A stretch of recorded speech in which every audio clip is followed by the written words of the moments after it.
আমি ঢাকা ধানমন্ডি থেকে বলছি।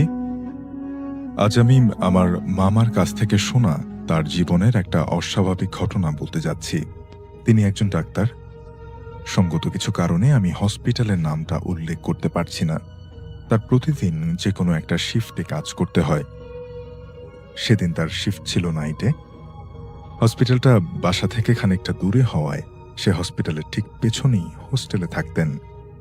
সেদিন রাতে হসপিটালে তেমন কোনো পেশেন্ট ছিল না, অনেকটা খালি বলা যায়। তিনি নার্সদের ডেকে বললেন, আমি হোস্টেলে যাচ্ছি, জরুরি হলে আমাকে ডেকো। এই বলে তিনি হোস্টেলের দিকে যাচ্ছিলেন। যেহেতু হোস্টেলটি ছিল একদম হসপিটালের পেছনে, তাই সেখানে যাওয়ার জন্য শর্টকাট রাস্তা হচ্ছে হসপিটালের দোতলায় উঠে বাঁ দিকের লন ধরে সোজা গেলেই নিচের গেট থেকে বের হলেই হোস্টেল। অর্থাৎ হসপিটালে দেখবেন যে বিভিন্ন করিডোর থাকে, একটার সাথে আরেকটা, বিভিন্ন ইউনিটের সাথে, এক একটা ওয়ার্ডের সাথে, এমার্জেন্সি ওয়ার্ডের সাথে একটা ওয়ার্ডের দেখবেন যে একটা করিডোর থাকে, এবং দোতলা থেকে তেমন একটা করিডোর বা লন, সেখান থেকে হেঁটে গিয়ে সিঁড়ি থেকে নেমে গেলেই সেখানেই হোস্টেলটা। যেমন ভাবা তেমন কাজ। উনি দোতলায় উঠে বাঁ দিকের লন ধরে সোজা হাঁটতে শুরু করলেন। পুরো ফাঁকা লম্বা লেন, খানিকটা অন্ধকার। তিনি একাই হেঁটে যাচ্ছিলেন। সেখান থেকে খানিকটা হাঁটার পরে তিনি একজন মানুষকে দেখতে পেলেন, যিনি একটা লুঙ্গি পরে হাঁটু উঁচু করে দুহাতের মাঝে মাথা নিচু করে বসে আছে। অর্থাৎ সেই ফাঁকা লেনটা দিয়ে যেতে যেতে তিনি একজনকে দেখতে পেলেন, যিনি কিনা লুঙ্গি পরে হাঁটু উঁচু করে বসে দুহাতের মাঝখানে মাথা রেখে বসে আছেন। তিনি তার কাছে গেলেন, যে লোকটাকে জিজ্ঞেস করলেন যে, ভাই কি হয়েছে, আপনার কোনো সমস্যা? লোকটা মাথা উঠিয়ে মামাকে বললেন, স্যার আমাকে একটু সাহায্য করেন স্যার। মামা মনে মনে ভাবছিলেন, তিনি নার্সদের যখন জিজ্ঞেস করেছিলেন যে কোনো রোগী আছে কিনা, তারা বলেছিলেন যে নেই। তার মনে মনে নার্সদের উপর রাগ হলো।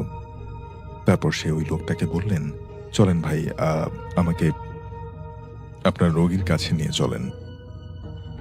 লোকটা আগে আগে, মামা তার পিছু পিছু হাঁটতে লাগলো। তারপর লোকটা একটা কেবিনের সামনে দাঁড়িয়ে আঙুল দিয়ে মামাকে একটা বেড দেখিয়ে দিলেন। মামা কেবিনে ঢুকে দেখলেন, একজন বোরকা পরিহিত মহিলা রোগীর সাথে বেডে বসে আছেন, আর মেঝেতে দুইটা বাচ্চা খেলছে। এই দেখে তার আরো রাগ হলো। তিনি জোর গলায় বললেন, আপনারা এখানে কি করছেন? রোগীর পাশ থেকে সরে দাঁড়ান। তারপর মহিলাটি বলে উঠলেন, স্যার উনি তো মারা গিয়েছেন, প্রায় 40 মিনিট হবে। এই বলে তিনি কান্নাকাটি করা শুরু করলেন। মামা ভাবলেন, তিনি আসতে হয়তো দেরি করে ফেলেছেন। তিনি লাশের মাথা থেকে কাপড়টা সরাতেই যা দেখলেন, তা উনি ভাবতেও পারেননি। তিনি দেখলেন, কিছুক্ষণ আগে যে লোকটা তাকে ডেকে এনেছিল, এটি সেই লোকটারই লাশ। এটা দেখে তিনি সেখানে আর এক মুহূর্ত থাকলেন না। সাথে সাথে বের হয়ে তিনি আবার সেই ফাঁকা লন ধরে হাঁটতে শুরু করলেন। ঘটনাটা এখানে শেষ হলেই বোধহয় ভালো হতো, কিন্তু ঘটনাটা এখানে শেষ হলো না। তিনি কাউকে কিছু না বলে চুপচাপ তার রুমে যেয়ে ঘুমিয়ে পড়লেন। তারপর স্বাভাবিকভাবেই কয়েকদিন কেটে গেল। এতক্ষণে তিনি সেই ঘটনাটা প্রায় ভুলে গিয়েছিলেন। তিনি এই ঘটনাকে খুব একটা গুরুত্ব দেননি, কারণ তিনি জানতেন ডাক্তারি পেশায় প্রায় এরকম অলৌকিক ঘটনা দেখা দেয়।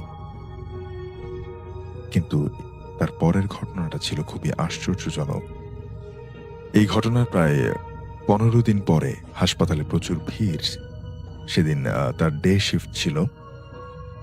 তিনি লন দিয়ে মানুষদের চাপিয়ে চাপিয়ে যাচ্ছিলেন। যে লনটি পার হতে 3-4 মিনিট সময় লাগে, সেই লনটা পার হতে আজ 7-8 মিনিট লাগছে ভিড়ের জন্য।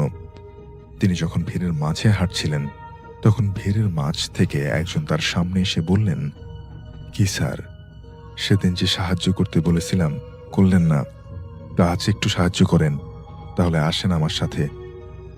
এই বলে লোকটা ভিড়ের মাঝে হারিয়ে গেল।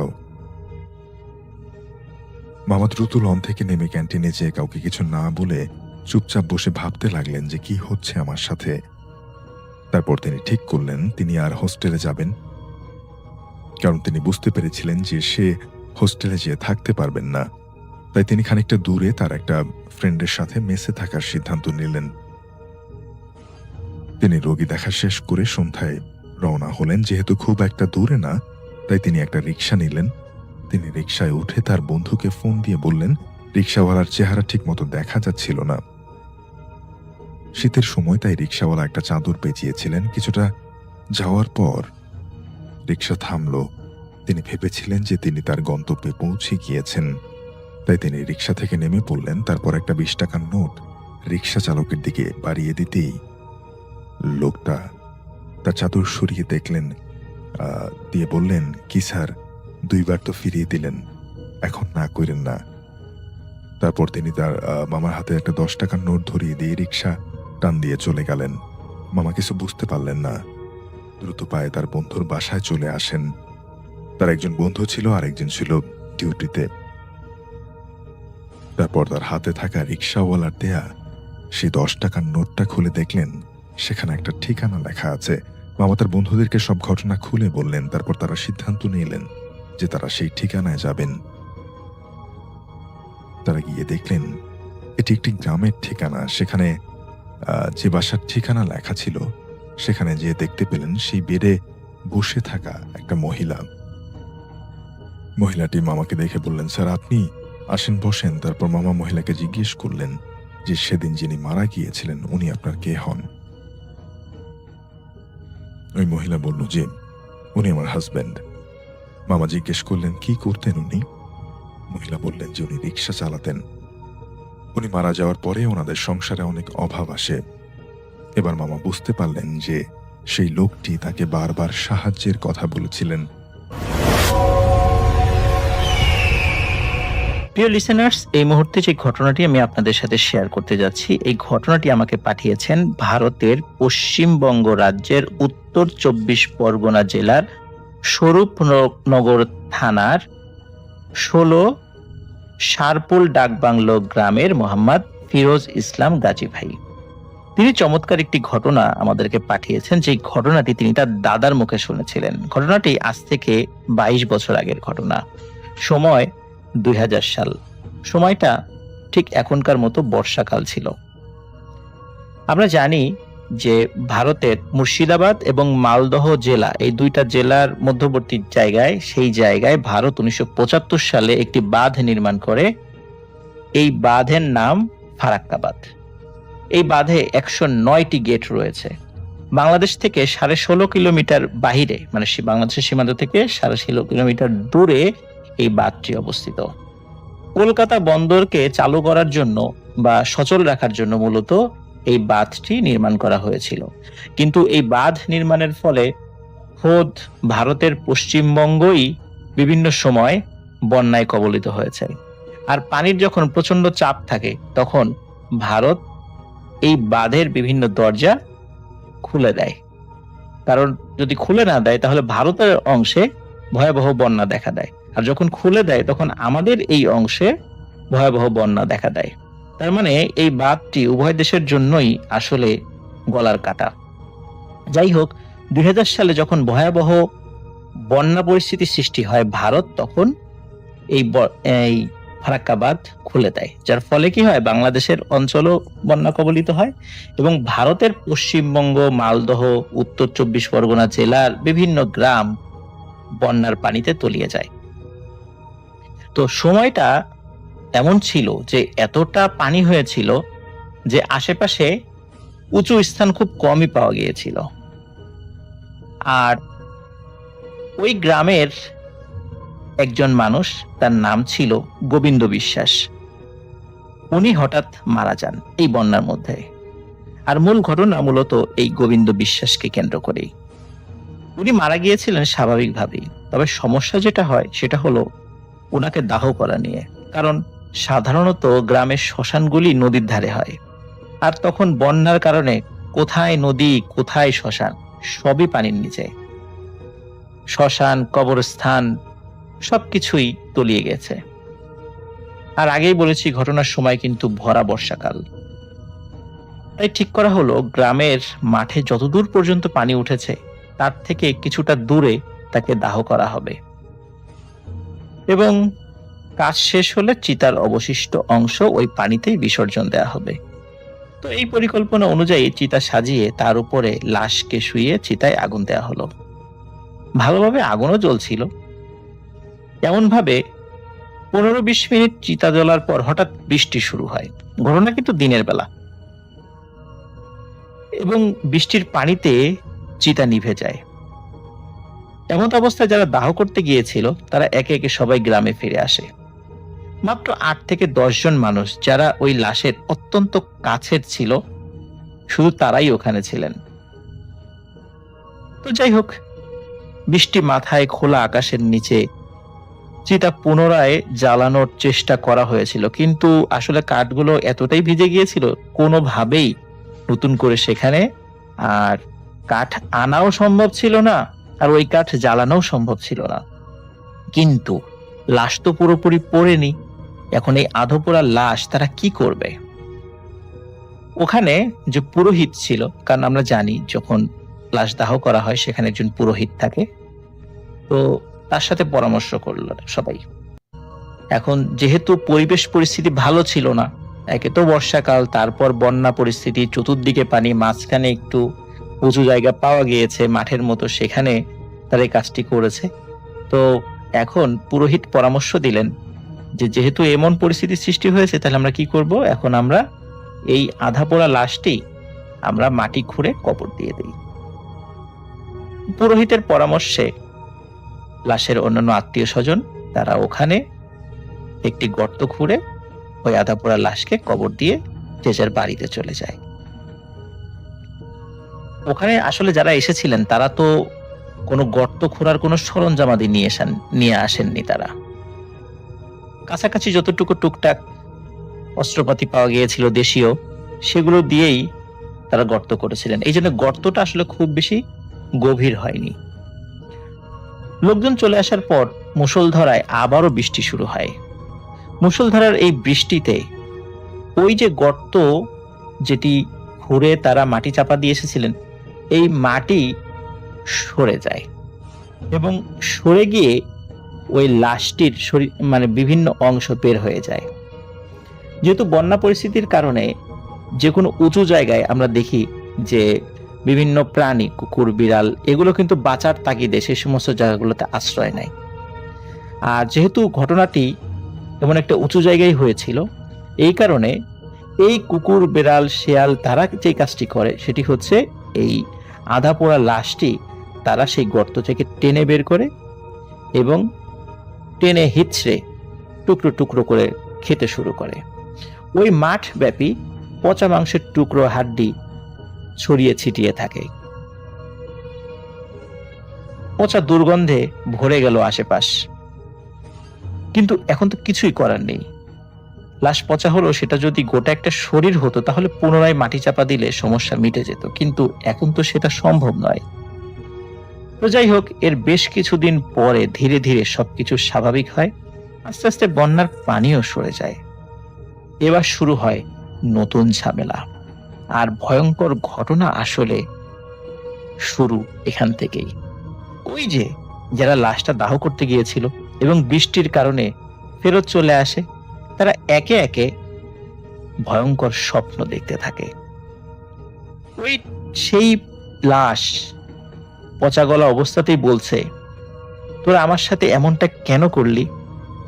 দেখতো আমার কি অবস্থা হয়েছে। এই বলে তার গোটা শরীরটা তাদের সামনে তুলে ধরে। যারাই স্বপ্নে দেখেছে তাদের সকলের বর্ণনা একই। সারা শরীরের মাংস পচে খসে পড়ছে, আর মাথার মগজগুলি পোকায় খেয়ে নাক ও কানের ছিদ্র দিয়ে বেয়ে পড়ছে।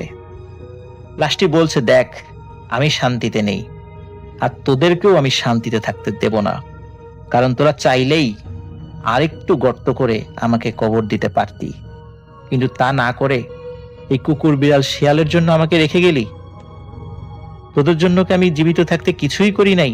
আমার জন্য কি তোরা এতটুকুই কষ্ট করতে পারলি না? এই ধরনের কথা ওই লাশ বলতো, এবং ওই যে 8-10 জন যারা ছিল তারা প্রত্যেকেই এই স্বপ্নটা দেখত। তারা যখন এই স্বপ্নটা দেখত তখন তারা চিন্তা করলো এখন তো আসলে কিছু করার নেই, কারণ ওই লাশের এখন আর অংশ বিশেষ পাওয়া যাবে না, কারণ বিভিন্ন প্রাণী সেটিকে ছিন্ন বিচ্ছিন্ন করে খেয়ে ফেলেছে। কিন্তু এখন কি করা যায়?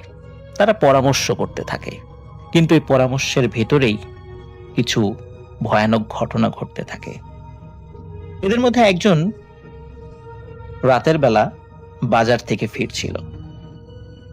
বাজার থেকে ফেরার পথে একটি গাছের নিচে একজন মানুষকে দাঁড়িয়ে থাকতে দেখে।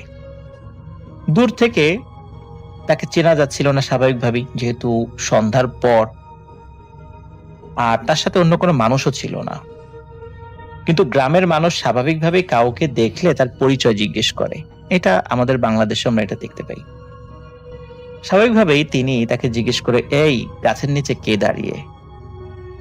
তখন কোনো কথা বলে না। তো উনি চিন্তা করে, কি ব্যাপার, চোর টোর নাকি? এই চিন্তা করে তিনি এগিয়ে যান। এগিয়ে যাওয়ার পর তিনি ভয়ানক দুর্গন্ধ উনি অনুভব করেন এবং উনি দেখতে পান যে সামনে যে মানুষটি দাঁড়িয়ে আছে সেটি আর কেউ নয়, ওই যে তাদের সেই আত্মীয় গোবিন্দ। তার দেহ পচে মাংসগুলো খুলে পড়ছে। এই দৃশ্য দেখে উনি চিৎকার দিয়ে ওইখান থেকে দৌড়ে চলে আসেন। নিজের বাড়িতে এসে উনি সেন্সলেস হয়ে যান। পরবর্তীতে সবাইকে ঘটনাটি খুলে বলেন। ঘটনাটি কিন্তু এখানেই শেষ নয়। ওই 10 থেকে 12 জনের বা 8 থেকে 12 জনের যেই দলটি ছিল, তাদের মধ্যে আরো একজন, উনি রাতের বেলা কোনো কারণে ঘর থেকে বাইরে বের হয়েছেন। তিনি দেখেন উঠোনের উপর একটি ছায়া মূর্তি দাঁড়িয়ে আছে। তিনি ভালো করে চাঁদের আলোতে দেখতে পান যে ছায়ামূর্তিটি আর কেউ নয়, তাদের সেই নিকটাত্মীয় গোবিন্দ। এটি দেখে তিনিও মারাত্মক ভয় পান, চিৎকার দিয়ে সেন্সলেস হয়ে পড়ে যান।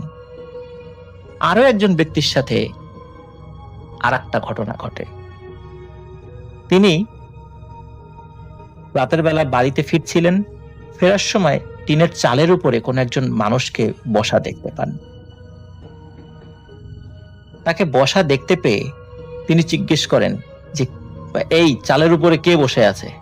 উনি চিন্তা করেছেন হয়তোবা চোর টোর বসে আছে, কিন্তু কোনো সাড়া শব্দ না পেয়ে উনি যখন কাছে যান এবং হাতে থাকা টর্চ লাইটটি ওই মানুষটির দিকে ধরেছেন, তখন তিনি দেখেন এটি আর কেউ নয়, সেই গোবিন্দ। তার দেহের অবস্থাও ঠিক একই রকম যেমনটা স্বপ্নে দেখেছিলেন, শুধু চেহারাটা দেখে বোঝা যাচ্ছে একটু একটু, আর সমস্ত শরীরের মাংস খুলে খুলে পড়ছে। এটি দেখে তিনিও বিকট শব্দে একটা চিৎকার করে ওঠেন। বাড়ির অন্য লোকজন চলে আসে, কিন্তু চালের উপর আর কাউকে দেখা যায় না। এরকম 3টি ঘটনা যখন ঘটে, তখন অন্য যারা ছিলেন সেখানে তারাও আতঙ্কিত হয়ে পড়েন। এবার তো আমাদের পালা, আমাদের সাথেও ঘটবে। তারা আর কাল বিলম্ব না করে একজন ভালো পুরোহিতের সাথে যোগাযোগ করেন এবং একজন তান্ত্রিকের সাথেও যোগাযোগ করেন। তারা পরামর্শ দেন যে আসলে এভাবে লাশ ফেলে আসা ঠিক হয়নি, কারণ যে যেই ধর্মের মানুষই হোক, সে মারা যাওয়ার পর একটা প্রপার সৎকার করা, এটা অন্য মানুষের উপর দায়িত্ব হয়ে পড়ে। যেহেতু উনি হিন্দু ধর্মের মানুষ ছিলেন, তাদের উচিত ছিল, যেহেতু তখন দিনের বেলা ছিল, তাদের উচিত ছিল যে কোনোভাবে অন্য জায়গা থেকে কাঠ নিয়ে এসে তার দাহ সম্পন্ন করা, অথবা খুব সুন্দরভাবে গর্ত করে গর্তটা গভীর করে সেখানে লাশটি কবর দেয়া। কিন্তু তারা দায়সারাভাবে কাজটি করেছে, এই জন্য এই ঘটনাগুলো ঘটছে।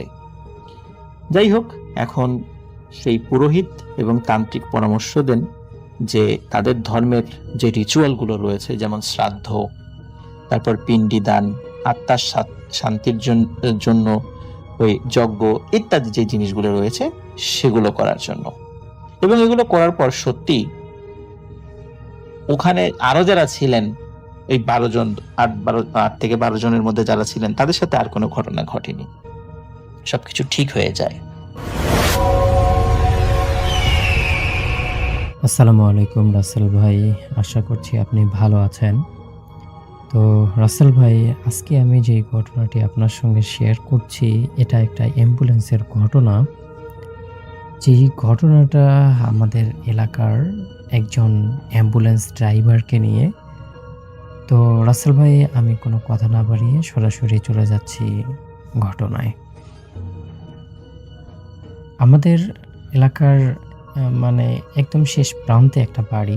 যেই বাড়িটা যিনি কর্তা তার নাম রহিম মিয়া। তিনি একজন অ্যাম্বুলেন্স ড্রাইভার। বহু বছর ধরে তিনি এই কাজে নিয়োজিত আছেন। কিন্তু মানে এক রাতের ঘটনা, যেই ঘটনা তিনি কখনো ভুলতে পারেননি, পারবেন না। তো রাসেল ভাই, এই রহিম ড্রাইভার আমাকে ঘটনাটি বলেছিল, সেটাই আমি আপনাদের কাছে শেয়ার করছি।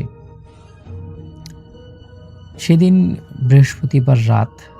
তো রহিম চাচা, আমি চাচা করেই তাকে বলি আরকি।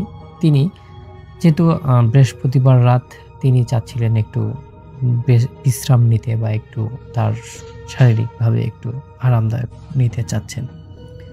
তো তিনি যখন বাড়ি আসছেন খাওয়া-দাওয়া শেষ করে তিনি জাস্ট ঘুমাইতে যাবেন, ঠিক এই মুহূর্তে তার কাছে একটা কল আসে। একটা মৃতদেহকে গ্রামের একদম শেষ প্রান্তে, গ্রাম বলতে মানে আমাদের থানার পরের থানা, ওটাও একটা গ্রাম। ওই গ্রামের শেষ মানে প্রান্তে একটা বাড়ি আছে, সেই বাড়িতে পৌঁছে দিতে হবে। তো রহিম চাচা তো একজন দায়িত্বশীল মানুষ, এজন্য তিনি আর না করতে পারেননি। তিনি ভাবলেন যে এটা কাছাকাছি, আমি জাস্ট লাশটা তাড়াতাড়ি পৌঁছে দিয়ে এসে ঘুমাই। তো তিনি কি করলেন, তিনি আর কোনো কথা না বলে সরাসরি তিনি হসপিটালে চলে গেলেন। এবং যাওয়ার পর যখন তিনি এক্সাক্ট লোকেশনটা জানতে পারলেন, তখন তিনি একটু দ্বিধাদ্বন্দ্বের মধ্যে পড়ে গেলেন। কারণ জায়গাটা খুবই নির্জন, লোকজন খুব একটা যায় না।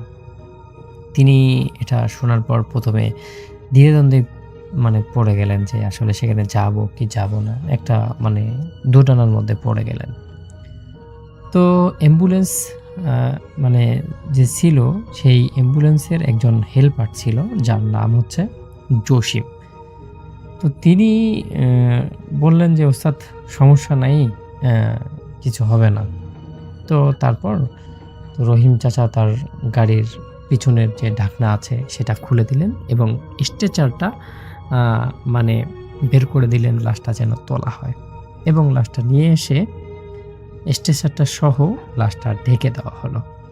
তারপর রহিম চাচা গাড়ি নিয়ে বের হয়ে গেলেন সেই গ্রামের উদ্দেশ্যে। রাস্তায় বের হওয়ার কিছুক্ষণ পর থেকেই রহিম চাচা অদ্ভুত কিছু একটা অনুভব করতে লাগলো আর কি। তিনি দেখতেছেন যে রাস্তাটা অস্বাভাবিকভাবে কুয়াশায় ঢাকা, যেন রাস্তাটা শেষ হবে না, বা রাস্তাটার মানে শুধুমাত্র ১-১.৫ হাত সামনেই দেখা যাচ্ছে, আর বেশি কিছুই দেখা যাচ্ছে না। তিনি বেশ খানিকটা মানে কি বলে, দ্বিধাদ্বন্দ্বের মধ্যেই পড়ে গেলেন। তারপর তার যে হেল্পার ছিল, সেই হেল্পার হঠাৎ করে বলে উঠল, ভাই ভাই, আপনি কি কিছু শুনতেছেন? রহিম চাচা এবার বেশ খানিকটা অবাক হয়ে গেলেন। বললেন যে, কিরে জসিম, কি শুনবো? শোনার কি আছে? ঠিকই তো গাড়ি চালাচ্ছি। তারপর সেই যে হেল্পার জসিম ছিল, তিনি ধীরে ধীরে বললেন যে, পিছনের দিকে তাকান। পিছন থেকে কেউ যেন আমাদেরকে ফলো করতেছে। এবার রহিম চাচা হেসে উড়িয়ে দিল, তুই কিরে, নতুন রাত্রে ভাড়া মারিস নাকি? কি বলতেছিস? তো যেহেতু উস্তাদ বলতেছে, সেহেতু জসিম চুপ হয়ে যায়, তিনি আর কোনো কথা বলেন না। তারপর আর কিছু দূর যাওয়ার পর আবারও জসিম বলে, উস্তাদ, কিছু কি শুনতেছেন? এবার রহিম চাচা হেসে বলল, মরার আবার নিঃশ্বাস হয় নাকি? তুই এমনভাবে বলতেছিস যেন মরাটা কথা বলতেছে, এই টাইপের নাকি? তো মানে এরকম কথা যখন জসিম শুনলো, জসিম তো সবকিছু বুঝতেছে, কিন্তু আসলে রহিম চাচার সামনে থাকার কারণে কিছু বুঝতে পারতেছে না। তো তারপর তাদের এই কথোপকথন চলার একটা সময় লাশটা থেকে একটা হুং শব্দ উঠল। মানে একটা ঢৌকের শব্দ আসলো। একটা ঠান্ডা ভারী নিঃশ্বাসের শব্দ এমনভাবে রহিম চাচার কানে এসে পৌঁছালো, মানে এবার দুজনে একসাথে চুপ হয়ে গেল। মানে এমনভাবে চুপ হয়ে গেল যেন আ মানে পরিবেশটা একদম নিস্তব্ধ হয়ে গেছে। তারপর রহিম চাচা ধীরে, ধীরে তার ভিতরে যে গ্লাস আছে, যেই গ্লাস দিয়ে বাহিরে দেখা যায়, সেই গ্লাস দেখে তার যে শরীর ছিল, সেই শরীরটা একদমই ঠান্ডা হয়ে গেল। কারণ তিনি সেখান থেকে দেখতেছেন তার গাড়ির ভিতরে যেই স্ট্রেচারটা রাখা আছে, ওটার উপর থেকে যেই কাপড়টা দিয়ে লাশটা ঢেকে দেওয়া হয়েছে, সেই কাপড়টা কেমন জানি লড়ছে। যেন ভিতর থেকে কেউ এমনভাবে নিঃশ্বাস নিচ্ছে যেন জীবিত কোনো মানুষ। এবার জসিম কাঁপা গলায় বলল, "ভাই, গাড়ি থামান, গাড়ি থামান, তাড়াতাড়ি গাড়ি থামান, সমস্যা হয়ে গেছে।" রহিম থামাতে চাচ্ছিল, মানে থামাতে যাবে, ঠিক তখনই ঠাস করে একটা শব্দ আসলো এবং পিছনের দরজাটা নিজের থেকেই জোরে আঘাত করলো এবং দরজাটা খুলেও গেল। এরপর আবারও সেই নিঃশ্বাস নেওয়ার শব্দ, আরও কাছে, আরও ভারী। মনে হচ্ছে যেন সেই লাশটাই এত জোরে জোরে নিঃশ্বাস নিল বা নিচ্ছে। তারপর তারা দুজনের মাঝ থেকে হঠাৎ করে সেই স্ট্রেচারের কাপড়টা ধীরে ধীরে সরে গেল, আর তাদের সামনে সেই মৃতদেহটা একদম পুরোপুরি ভেসে আসলো। তারপর তারা দেখল লাশটার দুটো চোখ পুরোপুরি সাদা, মুখে এমন ধরনের বিকৃত হাসি যেটা আসলে একজন মানুষের পক্ষে হাসা সম্ভব না। তারপর সেই লাশটা ধীরে ধীরে বলল, "আমাকে আমার ঠিক জায়গায় নিচ্ছ তো?" এবার রহিম আর জসিম একদম জোরে চিৎকার করে উঠল। তারা দুজন গাড়ি মানে দুজন মিলে গাড়িটা নিয়ন্ত্রণ করতে পারল না।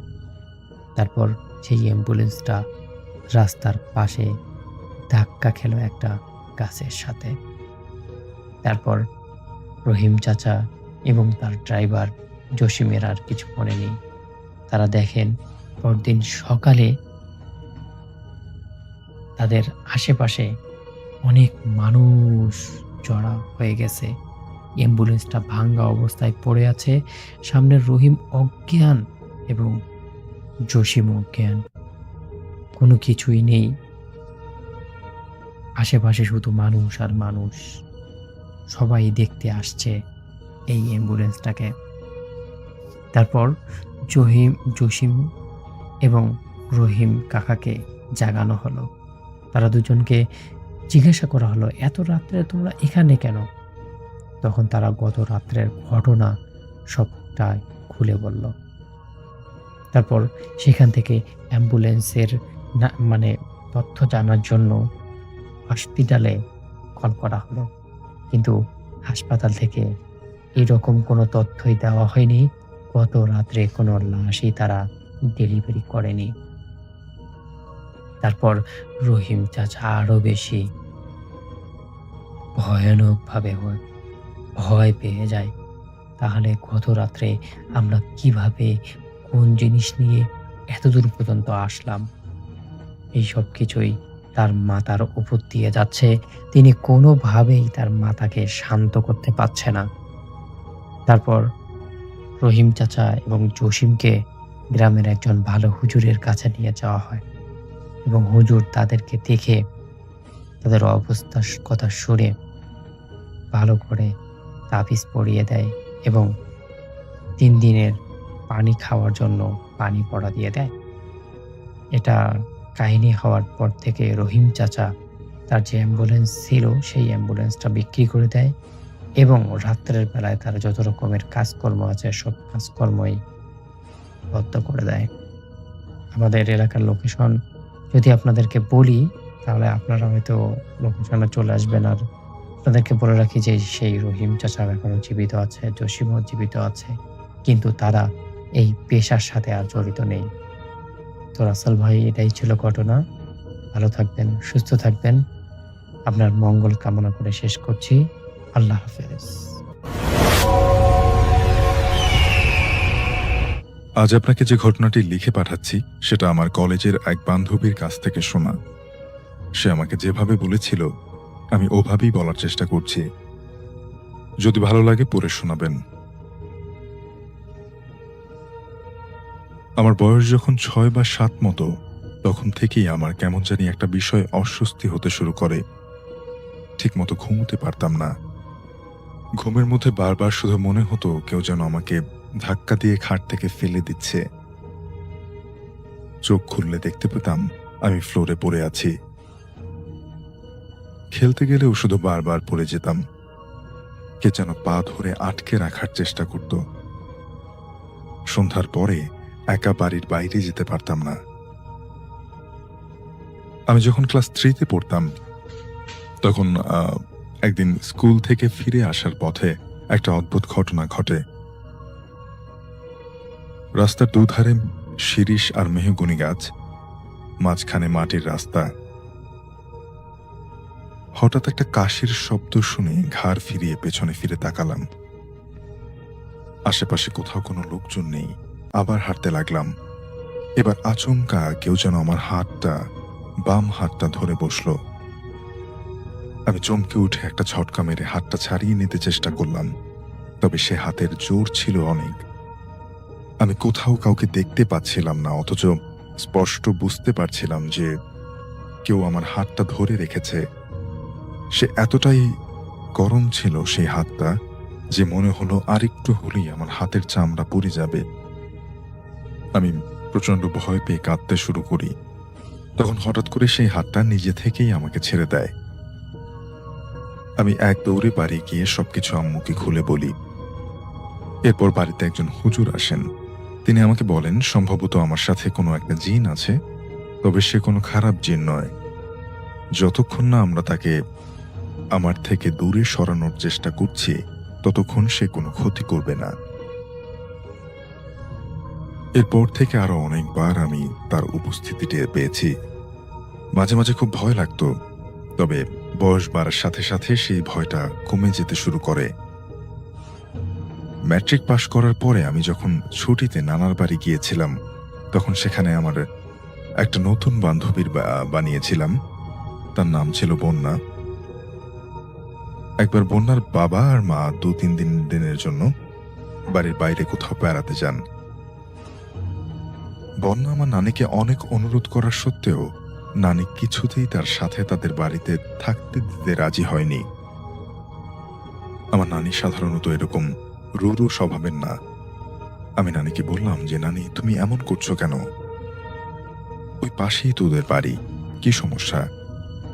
নানি তখন বলেন, ওদের বাড়ির আশপাশ ভালো না, তোর থাকা লাগবে না। আমি তখন বললাম, কি সমস্যা ওদের ওখানে?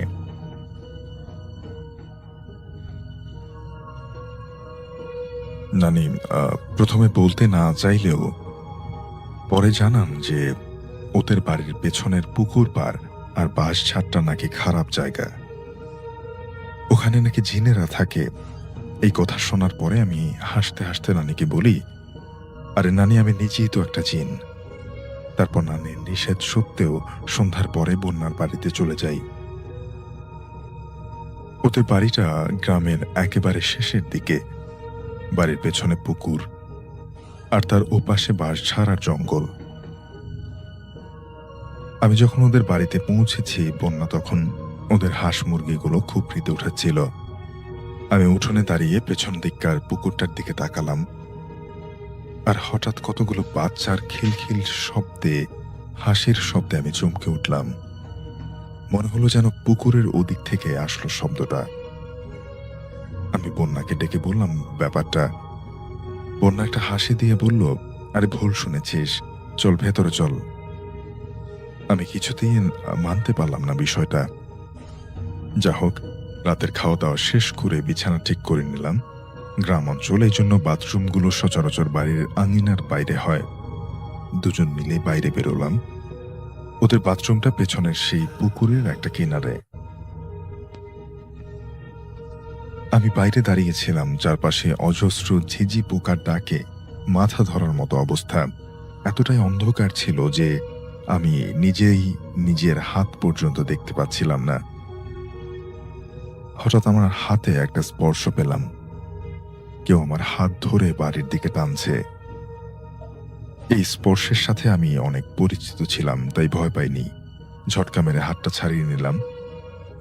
আর তখনই সব ঝিঝি পোকার ডাক একসাথে থেমে গেল।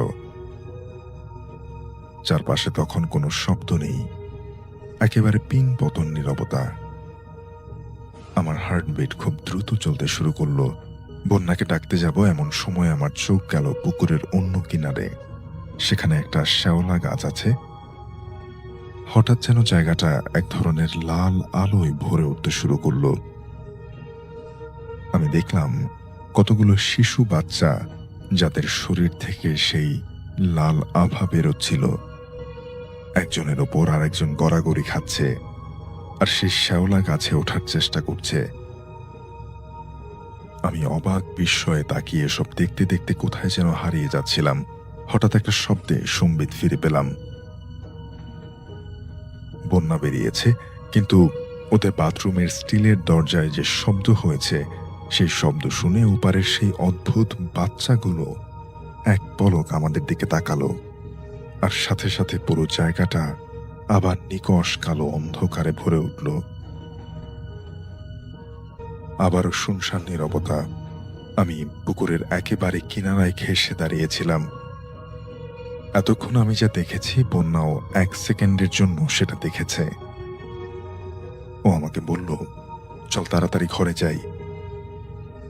আমি পেছনে ফিরে পা বাড়াতেই হঠাৎ মনে হলো কেউ যেন আমাকে পেছন থেকে টান মেরে পানিতে ফেলে দিল।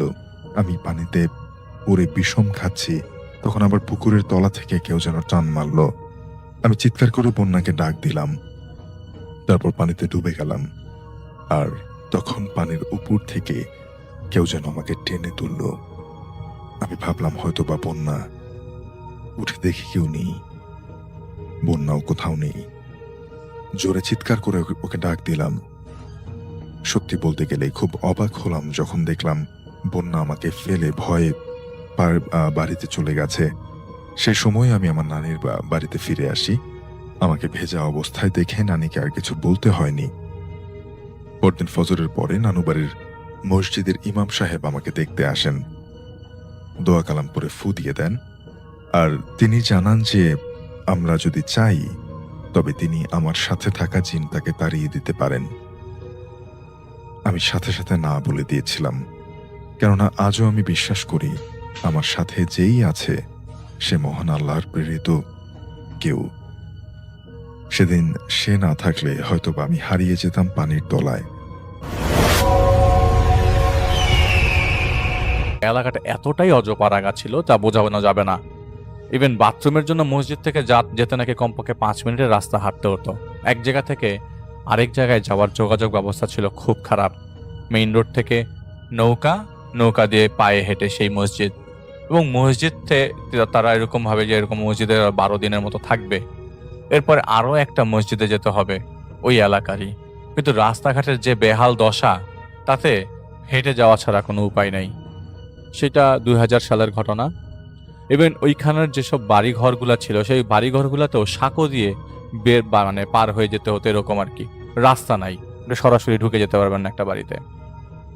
সে এলাকায় ইউনিয়ন পরিষদের একটা হসপিটাল ছিল। সেই হসপিটালটা রেফাত ভাই নিজেও দেখেছেন কয়েকবার, ওই মসজিদে যাওয়া আসার সময় একদম কাছাকাছি।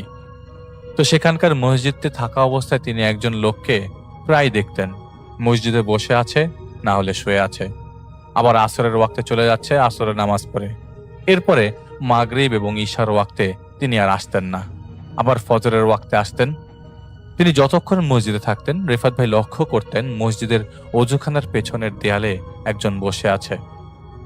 বসে থাকা অবস্থায় তার মুখটা যতটুকু বোঝা যাচ্ছে যে পুরাটাই ঢাকা, কোনো অংশই চেহারা বোঝা যাচ্ছে না। ওই মসজিদে যাওয়ার মসজিদে রেফাত ভাইরা যাওয়ার দ্বিতীয় দিনে তিনি দেখতে পান এই দৃশ্য। এমন না অন্য কেউ দেখতে পাচ্ছে। রেফাত ভাই চতুর্থ দিন কাছে যান ওই লোকের, এবং দেয়ালের কাছে যেতেই কালো কুচকুচে বর্ণের জন্তুটা দৌড় দেয়, তার দিকে তাকায়, একটা থুতু মারে এবং দৌড় দিয়ে পালিয়ে যায়। কাছে যাওয়ার পর তিনি দেখেন ওই জিনিসটা দৌড়াতে দৌড়াতে ওই ইউনিয়ন পরিষদের হাসপাতালের ভেতরে ঢুকে গেল ওনার পিছু নেওয়ার পর। আর কয়েকদিনে এতটুকু বুঝে গেছেন যে ওই জিনিসটা দেওয়ালে উঠে এসে বসে, না হলে বাউন্ডারির আশেপাশে ঘুরপাক করতে থাকে যখন ওই লোকটা মসজিদে থাকে। ওই মসজিদে থাকা অবস্থায় চতুর্থ দিন তিনি জানলেন মসজিদে প্রায় 12 থেকে 15 দিন থাকা হয়ে যাবে, মানে থাকা হবে আর কি। তিনি আরো একজনের কাছে ইসলামের ব্যাপারে তালিম করছেন, তো মাগরিবের পরে করছিলেন। ওই সময় ওই মাগরিবের ওয়াক্তে কিছু বিষয় নিয়ে কথা বলছিলেন। এর মধ্যে একটা কথা, এই হাসপাতালের কি কোনো সমস্যা আছে নাকি তিনি জিজ্ঞেস করেন কথা শেষে। তিনি যেই না এটা বললেন, তিনি দেখলেন একতলা ইউনিয়ন পরিষদের এই হাসপাতালের ছাদে কে যেন হাঁটছে ওই লোকের সাথে কথা বলা অবস্থায়। অথচ এই হাসপাতালের ছাদে কোনোভাবেই মানুষ উঠতে পারবে না মই ছাড়া। অথচ যে হাঁটছে সে স্বাভাবিকভাবে মানুষের মতো হাঁটছে না, মনে হচ্ছে কোন একটা হিংস্র ভাল্লুক যেভাবে দৌড়াতে থাকে সেভাবে দৌড়াচ্ছে। তিনি বুঝলেন ওইখানে প্রবলেম আছে। তিনি তার সাথীদেরও আগে সতর্ক করে দিলেন যে এইখান দিয়ে যাওয়ার সময় যেন সাবধানতা অবলম্বন করা হয় রাতের বেলা। এবং সবাই যেহেতু আল্লাহ রাস্তায় আছে তাই কেমন একটা গুরুত্ব দেয় না। তো সেই লোকের সাথে কথায় আসা যাক। সেই লোক বলে এখানে প্রায় সময়ে একজন লোককে দেখবেন শুয়ে বসে থাকে, ওনাকে খানা খেতে ডাকলে আসবে না। তিনি খাওয়া দাওয়া কি করেন বোঝা না গেলেও কেউ কোনো খাওয়া দিলে তিনি খান না। ওই লোক সবসময় হসপিটালের ভেতর থেকে, এবং ওনার পরিবারের কেউ নাই, এই আছে কিন্তু এখানে কেউ থাকে না, আর এই লোকটা থাকে হাসপাতালের ভেতর। ঘটনাটা কি? তিনি শুধু একটাই কথা বলেন, ওনাকে অনেক কবিরাজ দেখানো হয়েছে, কেউ কিছু করতে পারে নাই, কেউ কোনো চিকিৎসা করতে পারে নাই। ওনার ছেলে আছে, ছেলের বউ আছে, পাশেই থাকে, এখান থেকে খুব বেশি দূরে না, তারা এক্সাক্ট পরামর্শ দিতে পারবে। লোকটার প্রতি রেফাত ভাইয়ের মায়া হয়ে যায়।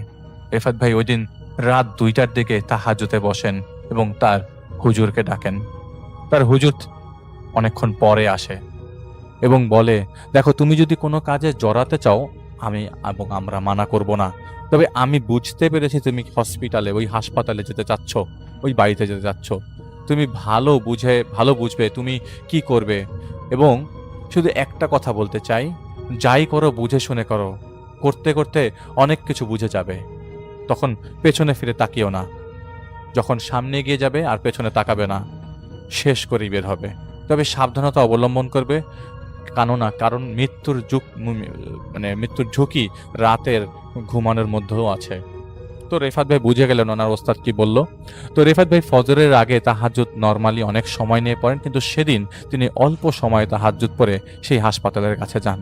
গিয়ে দেখতে পান হাসপাতালের চারিপাশে ময়লা আবর্জনা, হাসপাতালের ভেতরে কেমন একটা ঘোম ঘোম শব্দ, এবং শব্দের বাইরে থেকে বোঝাই যাচ্ছে হাসপাতালের দেয়াল থেকে আসছে পটকা গন্ধ। এমন সময় ভেতর থেকে আসছে অনেক বাজে দুর্গন্ধ। তিনি হসপিটালে তখনও প্রবেশ করেন নাই, কিন্তু বাইরে থেকে ভেতরে ফিসফিস শব্দ শুনতে পাচ্ছেন। এই ফিসফিস শব্দে এতটাই ইকো হচ্ছে যে রেফাত ভাইয়ের মাথা ধরে যাচ্ছে। এরকম ভাবে আসছে যে সাধারণ মানুষ এই শব্দ বুঝবে না, শুধু রেফাত ভাই বুঝছে যে ফিসফিস শব্দ আসছে। তো ফিসফিস শব্দ এরকম ভাবে আসছে, এই নে খা। তিনি ভেতরে ঢোকার সময় টর্চ লাইট জ্বালান, এরপর টর্চ লাইট বন্ধ করে দেন। ঢোকার পর তিনি দোয়া পরে তার শরীর বন্ধ করে ফেলেন। ভেতরে ঢুকতেই তিনি দেখেন কিছু কাঁচা মাছ পড়ে আছে এদিক সেদিক, মাছের আঁশ পড়ে আছে, আস্তে একটা গন্ধ আসছে। দেখে দেয়াল থেকে বেরিয়ে যা শব্দ আসছে, জোরে জোরে হাসার শব্দ আসছে, অনেক কান্নার শব্দ আসছে। উনি বললেন সিজোফ্রেনিয়া রোগীরা এরকম ফিসফিস শব্দ শুনে থাকে। তিনি যত ভেতরে ঢুকতে থাকেন ততই চিৎকার শুনতে থাকেন, মনে হচ্ছে বন্দি অবস্থায় অনেকেই চিৎকার করছে, চিৎকার করতে করতে মেরে ফেলবে রেফায়েত ভাইকে, এরকম অবস্থা। এই মিলিয়ে এরকম তার 6 জায়গায় ফিল হলো। এর আগেও তিনি এরকম বহু জায়গায় ঢুকেছেন। তিনি বুঝলেন জায়গাটাতে কিছু আছে। এই বুঝতে বুঝতে রেফায়েত ভাইয়ের শরীরের পাশ থেকে কিছু একটা গেল, মনে হচ্ছে তাকে ভেদ করে চলে গেল, এবং একটা না অনেকগুলা ভেদ করে পাশের রুমে ঢুকে গেল। তিনি দেখলেন রুমের ভেতরে 7-8 জন কুচকুচে বর্ণের মানুষ, অন্ধকার রুম, চাঁদের আলোতে অনেকটুক স্পষ্ট। ওদের অন্ধকার যেন চাঁদের আলোকেও হার মানায়। অনেকগুলো মাছ পড়ে আছে মেঝেতে, আরে সেই লোকটা মাছগুলো খাচ্ছে।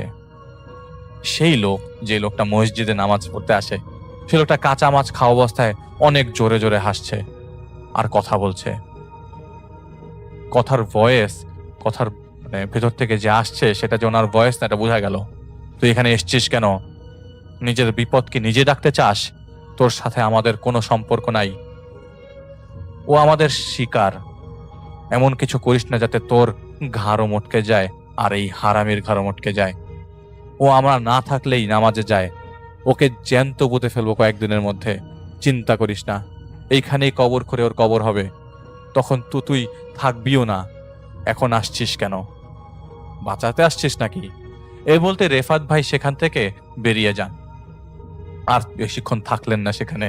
বের হতে তিনি পেছনে লক্ষ্য করে দেখেন জানালা ধরে অনেকে বসে আছে এবং কান্নার শব্দ আসছে। মনে হচ্ছে বিড়াল ঝগড়া করা অবস্থায় যেসব কান্নার শব্দ, সেই কান্নার সবগুলো ইকো হয়ে আসছে। তিনি বুঝলেন এখানে ঝামেলাটা ডিফারেন্ট, জানা দরকার। কে আছে এখানে, তাকে এই বিষয়ে বলতে পারবেন। তিনি সেই লোককে পরের দিন আবারও বলেন, ঘটনাটা কি? এই আশেপাশে আপনারা কি কেউ ঢোকেন না? এই হাসপাতালের ভেতরে ঢোকেন না? উনি যে ভেতরে থাকে খেয়াল করেন নাই? তখন সেই লোক বলে যে, ভাই, আমরা বহুবার চেষ্টা করেছি ওনাকে অনেকবার আনার জন্য। উনি মসজিদেই আসেন মাঝে মাঝে, তবে এখানে গেলে বাজে বাজে গালি দেয়, থুতু দেয়, ছুতু মারে। ওখানে ওনাকে সবাই পাগল বলে। উনি ওইখান থেকে বেরও হন না। এখন ওখান থেকে বের করার দায়িত্ব কেউ নিতেও চায় না। তখন রেফাত ভাই বলেন, আসল ঘটনাটা কার কাছে জানা যাবে? রেফাত ভাই চাইলে ঘটনা আগে থেকেই বের করে ফেলতে পারতেন, কিন্তু তিনি ওস্তাদদেরকে জিজ্ঞেস করে নাই। তিনি চেয়েছেন তিনি ঘটনাটা জানুক। ওস্তাদরা সাথে সাথেই তা এবং সবকিছু যে সাথে সাথেই বলে ফেলেন তাও কিন্তু না। তিনি খবর নিলেন এবং এইখানে তার ছেলে থাকে, ছোট ছেলে। বড় ছেলে কথা বলতে চায় না এই বিষয়ে। ছোট ছেলে তার ভিটা বাড়িতেই থাকে।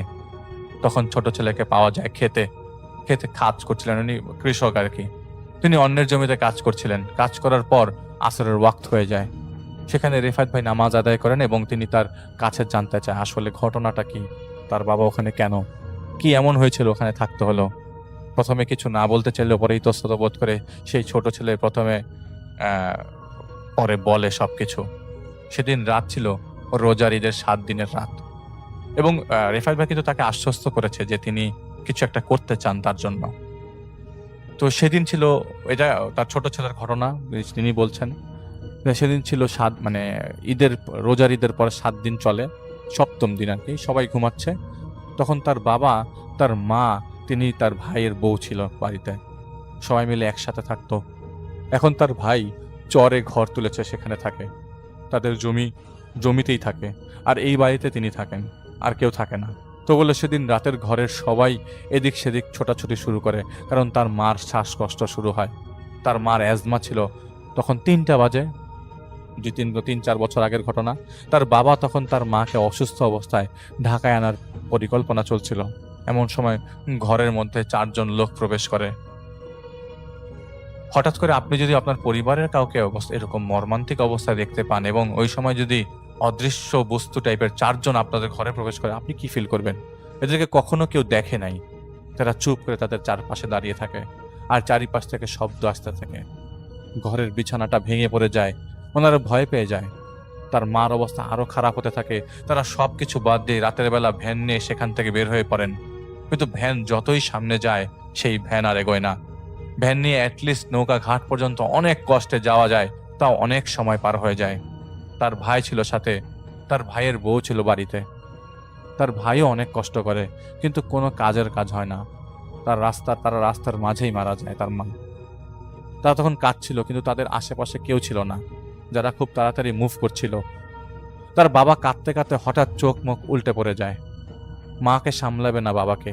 ইউনিয়ন পরিষদের সেই হাসপাতালের সেই ছোট্ট হাসপাতালটা খুব বেশি বড় ছিল না, সেই ছোট্ট হাসপাতালের একজন ডাক্তার রেগুলারলি এসে বসতো, সেই ডাক্তারও ছিল। সেই ডাক্তার বলেন যে এখন আর কিছু করার নাই, তিনি মারা গেছেন। রাস্তায় খুলে পড়েন তিনি, তার ছোট ছেলে। বড় ছেলেটাও অনেক কান্নাকাটি করতে থাকে, কিন্তু এরকম কেন, কি হলো, তারা কিছু বোঝে ওঠার আগে তার বাবা কোনো কথা বলছে না, খালি বলছে এই লাশকে কবর দাও, না হলে ওরা খেয়ে ফেলবে। এই লাশ তাড়াতাড়ি কবর দাও, না হলে ওরা খেয়ে ফেলবে। যাই হোক, বাবার এসবকে তারা তেমন একটা পাত্তা দেয়নি এই মুহূর্তে। তার বাবা তখন লাশের পাশে বসে আছে আর এদিক সেদিক লাশকে গার্ড দিচ্ছে, এরকম অ্যাটিটিউড, এবং খুব ছটফট করছে। তার বাবা কিন্তু খুব আহামরি কথা বলছে না। তারা বুঝছেন যে বাবা পাগলের মতো হয়ে যাচ্ছে। আসলে তার বাবার যে কি হয়েছে সেটা তারা বুঝতে পারছেন না, বুঝতে পারেনও নেই তখন। সেদিন তখন ফজরের আজান শেষ হওয়া মাত্র তারা লক্ষ্য করে দুজন ছোট ছোট বামন সাইজের লোক তাদের ঘর থেকে বের হয়ে লাশের খাটিয়ার চারপাশে ঘুরপাক খাচ্ছে। খুব জোরে জোরে ঘুরছে, মনে হচ্ছে আনন্দে ঘুরছে। এটা শুধু ছোট ছেলে আর তার বাবা যে দেখেছিল তাদের মুভমেন্ট। তার বাবার মাথা নাড়ানোতে বোঝা যাচ্ছিল যে তার বাবা তাদের মুভমেন্টটা দেখতে পাচ্ছে, কিন্তু তার বড় ভাই আর কেউ, আশেপাশের লোকজন যারা ছিল ওই মুহূর্তে, তারা কেউ দেখছিল না। ছোট ভাই হিসেবে তিনি বুঝতে পারলেন কোনো খারাপ কিছু পাল্লায় পড়েছে তারা। তার বাবা তখনও বলে যাচ্ছে তাড়াতাড়ি কবরে নামাতে হবে, তাড়াতাড়ি কবরে নামাতে হবে। তো সকাল 10টা হয়ে যায় কবর দিতে দিতে। জানাজা পড়ে কবরে তার মাকে নামানোর পরে কবর দেওয়া হয়। কবর দিয়ে চলে আসার পর কবরস্থানের বাউন্ডারির পাশে কয়েকটা কুকুরকে দেখতে পায় তারা, আর কিছু না। এলাকার লোকজন ছিল সবাই সবার মতো তাদেরকে সান্ত্বনা দিয়ে যে যার বাড়িতে চলে যায়। সন্ধ্যার মধ্যে সবাই চলে যায়। বাড়িতে তারা কয়েকজন মানুষ ছিল। তার বাবার বেশ সম্পত্তি ছিল। তার বাবা মেন্টালি ভেঙে পড়েছে, করেছেন সবাই তাই বলছে। কিন্তু সেদিন রাতের বেলা, রাত 1টার দিকে তার বাবা বলে, আমাকে মাছ দে। কিভাবে দিবি আমি জানি না, আমারে মাছ দে। তো তার বাবাকে মাছের তরকারি দেওয়া হয়। তখন সে বলতে থাকে, না, আমার কাঁচা মাছ দে, আর সর আমার সামনে থেকে। এত রাতে কি করবে? উনি খুব ছটফট করছে, এবং তার ছোট ছেলে, তিনি ভেবে পাচ্ছেন না। সারা রাত ঘুমানো হয় নাই। একে তো মারা গেছেন তার মা, তার উপরে তার বাবা শুরু করছে এটা। তার বাবার নাম আসলাম, আমি নামটা বলতে ভুলে গেছি। তারা বুঝতে পারছিল না কি হয়েছে আসলে। রাত হলেই ঘরের মধ্যে কে যেন দৌড়াদৌড়ি করে, কলসিটা টান দিয়ে ফেলে দেয়। এই মিলে 2টা কলসি ভেঙে চুরমার। ঘরের সিলিংয়ে ধরে কে যেন নড়তে থাকে। হাসির শব্দ চারিপাশ থেকে, ফিস ফিস শব্দ আসতে থাকে। তার বাবা যখনই হাসির শব্দ আসতো, তার বাবা তখনই অনেক হাসতো। তিনি বুঝলেন যে অবস্থা এখন আর নর্মাল নেই। তার বাবাকে জিনে ধরলো নাকি। তখন গ্রামের এক মুরব্বীর কাছে তার বাবাকে নিয়ে যান। তিনি ঝাড়ফুঁক করেন, এলাকার লোকজন জানে। নাকের সামনে মরিচ ধরে অনেক চেষ্টা করে, কিন্তু কিছুতেই সে কথা বলছে না, কিছুতেই কোনো কথা আসছে না। তাকে এক ঘরে আটকে রাখার মতো অবস্থা আসলো। যখনই মাগরিবের ওয়াক্ত শেষ হয়ে যেত, তখন থেকে তখনই বাড়ির মধ্যে শুরু হয়ে যেত ধ্বংসযজ্ঞ। এর মধ্যে কুরবানি ঈদ যায়। রাতের বেলা উদ্ভট শব্দ এবং আজগুবি স্বপ্ন দেখতো তার ছোট ছেলে। বড় ভাইকে জানান তিনি, কিন্তু তার বড় ভাই জানালে বলে তিনি এগুলি সব ইগনোর করো। তো কেন এরকম হচ্ছে, কি নিয়ে এরকম হচ্ছে, সেই মুরব্বিও বলতে পারছিল না। কিছুই কমে নাই। নাকের মধ্যে মরিচ ডলেও কাউকে সামনে আনতে পারেনি। তার বাবা পাগল, ঠিক আছে, কিন্তু তাদের রাতের বেলা ঘরের মধ্যে এত শব্দ কোথা থেকে আসে? তখন তার ভাই বলে, কই, আমরা তো পাশের ঘরে থাকি, আমরা তো এরকম কিছু পাই না। এলাকার চেয়ারম্যান তখন বলে যে, দেখ, তোর বাবাকে নিয়ে যে একটা জায়গায়, ওইখানে গেলে একটা সমাধান পাবি। তখন তার বাবাকে নেওয়া হয়। সেই বাড়িতে ঢোকার আগেই তার বাবা অজ্ঞান হয়ে যায়। তার বাবাকে আরেকটা জায়গায় নিয়ে যায় দেখানোর জন্য। তো সেই বাড়িতে ঢোকার আগে তার বাবা অজ্ঞান হয়ে যায়। সেই জ্ঞান হারিয়েছে, পরের আর ওখানে কোনো কাজ হয় না। তার বাবাকে রেখেই তিনি এবারও আবারও সেই হুজুরের কাছে যায়, যে হুজুরের কাছে নিয়ে যাওয়া হয়। হুজুর বলে, দেখেন, আমরা যাই করি না কেন, এটা কিছু করার নাই। আপনার বাবাকে কেউ ক্ষতি করে ফেলেছে। এই ক্ষতিটা এই তাবিজটা দিয়ে দেখতে পারেন। উনি একটা তাবিজ দেন। আপনার বাবা তো নামাজি, তাই পুরোপুরি করতে পারে নাই, পুরোপুরি তাবিজ করতে পারে নাই, তবে পুরোপুরি করে ফেলবে খুব শিগগিরই। তিনি তখনই তার বাবাকে বাড়িতে নিয়ে আসেন। এদিকে বাড়িতে নিয়ে আসার পর তার বড় ভাই জমি জমা নিয়ে বসেন। তার বাবার কোনো হদিশ নাই। তিনি ছোট ভাই আর এলাকার লোকজন দিয়ে বসিয়েছেন, কি আর করার, তিনিও বসেন। জায়গা জমির ভাগাভাগি হয়ে যায়। সেদিন ছিল শুক্রবার। সেদিন রাতের বেলা বাবাকে তিনি ইউনিয়ন পরিষদের সেই ছোট্ট হাসপাতালের পাশে যেতে দেখে। আর হাসপাতালের ডাক্তারের বাজার, মানে ডাক্তার তখন বাজারে বসতো, ওই হাসপাতালে বসতো না। উনি ওখানে বসতে চাইতো না, তার কাছে ওই জায়গাটা ভয় লাগতো। এমনকি ছোট্ট একটা রুমও ছিল তার, মানে ওখানে যেই হাসপাতালে লোক থাকতো সেই হাসপাতালে ছোট্ট একটা রুম ছিল, কিন্তু তিনি বলতেন তার ভয় লাগতো। এমনকি দিনের বেলাতেও ওই জায়গায় অন্ধকারের মতো থাকতো। পরে ওই হাসপাতালের ডাক্তার মানে একটা সময় চলে যায়। এরপর থেকে আর হাসপাতালে কেউ আসে না, এটা পরিত্যক্ত অবস্থা থাকা শুরু করে দেয়। চারপাশে গাছগাছালি, কোনো আলো নাই, কিছু নাই। সেই রাতের আলোতে তার বাবা পেছনে হাত দিয়ে নর্মাল মানুষের মতো সেই হাসপাতালে ঢুকে যায়। তিনি পেছনে পেছনে যায়, খুব নর্মালি সেই জায়গায় ঢুকে আর বের হচ্ছিল না। তিনি তার এক পরিচিত ভাইকে এই রাতের বেলা ডাকেন। তার ঘর আবার পাশেই ছিল। ডেকে তার বাবাকে বের করে নিয়ে আসেন। বের করার সময় মনে হলো মাটির নিচ কাঁপছে অনেক জোরে জোরে। বিল্ডিংটা মনে হচ্ছিল নড়বড়ে, এখনই ভেঙে পড়বে। তার বাবা খুব জোরে জোরে গোঙাচ্ছে, অস্বাভাবিকভাবে কাঁদছে। তাকে বোঝানো যাচ্ছিল না একদম। হঠাৎ সেই ডক্টরের যে বিশ্রাম রুম ছিল সেখান থেকে তার মায়ের ভয়েস আসলো। তার এই ছেলের নাম হারুন। এই হারুন, কই যাস? হারুন, যাইস না, তোর আব্বাকে নিয়ে যাইস না। তার সেই ভাই সেই শব্দ শুনছিল না, কিন্তু তিনি শুনছিলেন। তোর বাপকে নিস না, না হলে পথের ফকির হবি, নইলে তোর ক্ষতি হবে। তার বাবার এই অবস্থা দেখে তার ভাবি চলে যায় বাপের বাড়ি। তার বড় ভাই তখনও তাদের এইসব বিষয় পাত্তা দিচ্ছিল না, একদমই দিচ্ছিল না। তার বাবা এক পর্যায়ে খুব বড় রকমের সমস্যা হয়ে যায়, পাগলের মতো অবস্থা হয়ে যায়। সে হাসপাতালে থাকবেই। সেই হাসপাতালে একটা সময় সারাক্ষণই থাকতো, আর মসজিদে কয়েকটা ওয়াক্তে যেত। তার হাত পায়ের অবস্থা খুব খারাপ, বাড়িতে তিনি আসতো না। ছোট ভাই বাড়িতেই থাকতো, একা থাকতো, একা একা শুনতো কান্নার শব্দ, যন্ত্রণা পাচ্ছে এরকম কান্না, ফুপিয়ে ফুপিয়ে কেউ কাঁদতো বাড়ির মধ্যে আর কি। তার বাবা তখন ওই হাসপাতালে, কথা বলতে গেলে মসজিদে কথা বলতে চাইতো না। তার বাবার এই অবস্থা, তার এই অবস্থা। জানালার গ্রিল ধরে কেউ দাঁড়িয়ে আছে তার এরকম মনে হতে লাগলো। রাতের বেলা ঘুমালে মনে হতো এই বুঝি কেউ ছুরি চালিয়ে দেবে গলার মধ্যে। একদিন রাতে স্বপ্নে দেখলো 3জন লোক তার পাশে দাঁড়িয়ে আছে, ধারালো ছুরি দিয়ে তার গলা কেটে ফেললো, আর ফিনকি দিয়ে রক্ত গড়িয়ে পড়ছে ঘরের বাইরে। তিনি ঘুমের মধ্যে ঘুমের মধ্যে ফিল করছেন তিনি ব্যথা পাচ্ছেন। ছটফট করতে করতে তার ঘুম ভাঙে। রাতে তিনি নামাজ আদায় করলেন। তিনি যেই না নামাজের দাঁড়ান, সাথে সাথেই কান্নাগুলো দূরে সরে যেতে লাগলো। নামাজ পড়ে খাট পর্যন্ত যেতে আর শক্তি পাচ্ছিলেন না। গন্ধ পাচ্ছিলেন তার ঘরের ভেতরে, খুব বাজে বিশ্রী গন্ধ। এরকম 3 দিন চলার পর তার ভাবি আসে তার বাবার বাড়ি থেকে, এবং সেদিনই জমি তাদের 2 নামের ভাগাভাগি হয়ে যায়। তো ভাগ হওয়ার 1 মাসের মাথায় তিনি তার বড় ভাই তার পরিবার নিয়ে জমির উপরের বাড়ি, যেই জমিটা তার ভাগে পড়েছে সেই জমির উপর বাড়ি করেন, এবং বাড়ি করে এখানে চলে যান। আর এর মাঝে সেই কান্না, ফুপিয়ে ফুপিয়ে রাতভর কান্না তিনি ঘরের মধ্যে শুনতে থাকলেন। তার ছোট ছেলে যিনি হারুন, তার ভাই নতুন বাড়িতে ওঠার 10 দিন আগে, তিনি বড় ভাই নতুন বাড়িতে 10 দিন আগে আর কি, তিনি ঘুমের মধ্যে ছিলেন। ছোট ভাইটা তিনি দেখতে পান একজন বয়স্ক লোক তার সামনে আসে। আসার পর তার সামনে বসে, অনেকগুলো অসংখ্য মোমবাতি তার সামনে জ্বলছে। সেই মোমবাতিটা একটা সার্কেলে আঁকা, সেটার মাঝখানে 5টা ছাগলের মাথা রাখা, সবগুলো মাথা থেকে জিভ বের করা অবস্থা। তিনি দেখেন এবং দেখতে পান যে ছাগলের মাথাটা তার হাতের মধ্যে দেওয়া হয়, এবং বলা হয় দেখ তো কেমন খেতে, ছাগলের মাথাতে পোকামাকড় যুক্ত। সেদিন রাতে তিনি আর ঘুমাতে পারেন নাই।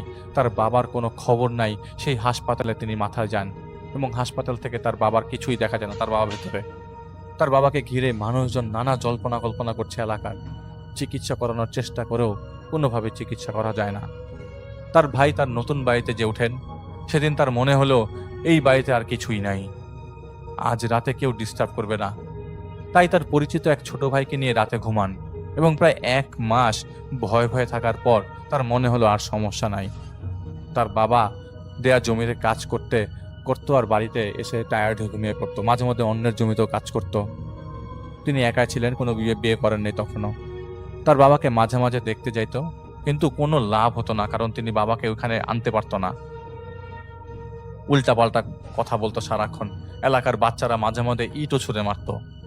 এমন একটা বাচ্চা ইট ছুঁড়ে মেরেছিল তার বাবার জানালাতে, ওই হাসপাতালের জানালাতে। সেই বাচ্চা নাকি পরে পানিতে পড়ে মারা গেছে, কেউ বের করতে পারেনি কি কারণ। এবং ওই বাচ্চাটা নাকি সাঁতারও জানতো। তো এই শোনার পর রেফাত ভাই তার বাবার কাছে আবার যায়, পুরো বাড়িটা দেখে, পুরো হাসপাতালটা দেখে। তার থেকে ওই হাসপাতালের চারিপাশে অনেকগুলো মানুষ ঘুরে, খুব জোরে জোরে চারিপাশে ঘুরছে। মুহূর্তের মধ্যে এটা কেউ দেখেও না। রেফাত ভাই বুঝে গেছে ঘটনাটা কি। তারপর তার ওস্তাদেরকে তিনি বিষয়টা জানান, তার ছোট ছেলের সাথে কথা হয়েছে সেই বিষয়টা জানান। তখন তার হুজুর বলেন, তুমি ওনার সাথে আবার দেখা করো এবং দেখো কোনো ক্লু পাও কিনা। এরপরে কিছু এরপরে উনি ওস্তাদরা বলেন যে এরপরে আমি বলবো কি হয়েছে। তিনি ওই হাসপাতালে যান, আবার সেখানে ঢুকতেই সেই আগের মতো কি জানি ভেদ করে রেফায়েত ভাইয়ের বডি থেকে বের হয়ে যায়। পুরো হাসপাতালটা ঠান্ডা, মনে হচ্ছে শীতকাল, অথচ তখন তাল পাকা গরম। তিনি ঢুকেন শরীর বন্ধ করে। তার দিকে একজন ছায়ার মতো লোক কাছে আসে, মানুষের ন্যায় ছায়া তাকে ইশারা দেয় যে এখান থেকে চলে যাও। মাথা নাড়িয়ে ঢুকতে মানা করে, ঢুকো না। মনে হচ্ছে কোনো চিড়িয়াখানার প্রাণীকে আটকে রাখা হয়েছে। ভেতরে অনেক কালো কালো ছায়া, আর সেই আসলাম সাহেব বসে আছে, চোখ বন্ধ করে বসে আছে। তিনি কাছে গেলেন এবং বললেন, আপনারা কারা, কোথা থেকে এসছেন? ওপাশ থেকে উত্তর আসে না। আবারও জিজ্ঞেস করেন এবং দুয়া কালাম করে জিজ্ঞেস করা হয়। ওপাশ থেকে উত্তর আসে, আবারও জিজ্ঞেস করে, আসে না আর কি। তিনি আবারও জিজ্ঞেস করেন, আপনারা কারা? এবং খুব কর্কশ জলে একটা কথা আসে, বলে যে তুই কি করবি, আমরা তোর এত বড় সাহস দেখাচ্ছিস, আমরা কোথা থেকে আসছি, কেন তুই জানতে চাস? তো তিনি বলেন, আপনারা যদি না জানান তাহলে আমি অন্য স্টেপ নিব। তো একটা পর্যায়ে তারা বলেন তারা মেঘালয় থেকে এসছে এবং এই হারামির জান তাদের হাতে, এখান থেকে ভাগ, নাহলে নিজের কথা ভাব, এদিকে আসিস না। অনেকক্ষণ আরো কথাবার্তা হয়, সেগুলো রেফায়েত ভাই আর বললেন না। সেদিনের মতো সেখান থেকে রেফায়েত ভাই বাইরে বেরিয়ে পড়েন। বের হবার সময় তিনি আবারও লক্ষ্য করেন অনেকগুলা মানুষ জানালা ধরে বসে আছে। তো রেফায়েত ভাইয়ের ওস্তাদরা তাকে বলল, এই কন্ডিশন তাদের অনেক আগের প্ল্যান করা, এতদিন যাবৎ টেনেছে এবং প্রায় সময় তার সাথে সাথে ছোট ছেলে, তার যতদিন বড় বাবার হয়েছে ছোট ছেলের হতো। কখনো তোমরা যা দেখবে তা বিলিভ করে ফেলো না, শয়তান তোমাকে যাই দেখাবে তার উল্টোটাই ঘটবে। তার বড় ছেলে বউ প্রায় সময়ই তার বাবার বাড়িতে যেত। সেখানে এক হিন্দু তান্ত্রিকের কাছে তিনি বান মেরেছিলেন পুরো ফ্যামিলিকে। তার মা শ্বাসকষ্টে মারা যান শুধুমাত্র কিছু বাধার কারণে। তার ছোট ভাইয়ের উপরে বান মারা হয়। কিন্তু যে ঝামেলা করতে সবচেয়ে বেশি, আসলাম সাহেবকে সরিয়ে ফেলা হয়, অনেক দূরে নিয়ে যাওয়া হয়। যদিও তিনি কাছে ছিলেন, কিন্তু তিনি কাউকে চিনত না। এর কারণ সুদূর ভারতের এক মন্দির হতে কয়েকজন দেওজিন আসে এখানে ভর করতে। সেই জিনকে পাঠিয়েছিলেন লীলা মহারাজ। সেই জিন এখানের কিছু জিনদের আটকে রাখে এবং কাছে যেতে আটকে রাখে মানুষকে ভয় দেখানোর জন্য। এবং মাঝে মধ্যে ওই ভালো জিনগুলা তাকে মসজিদে নিতে হেল্প করত। আর তারা সন্ধ্যার পর আসতো, সেই সন্ধ্যার পর তিনি আর বেরোতে পারত না।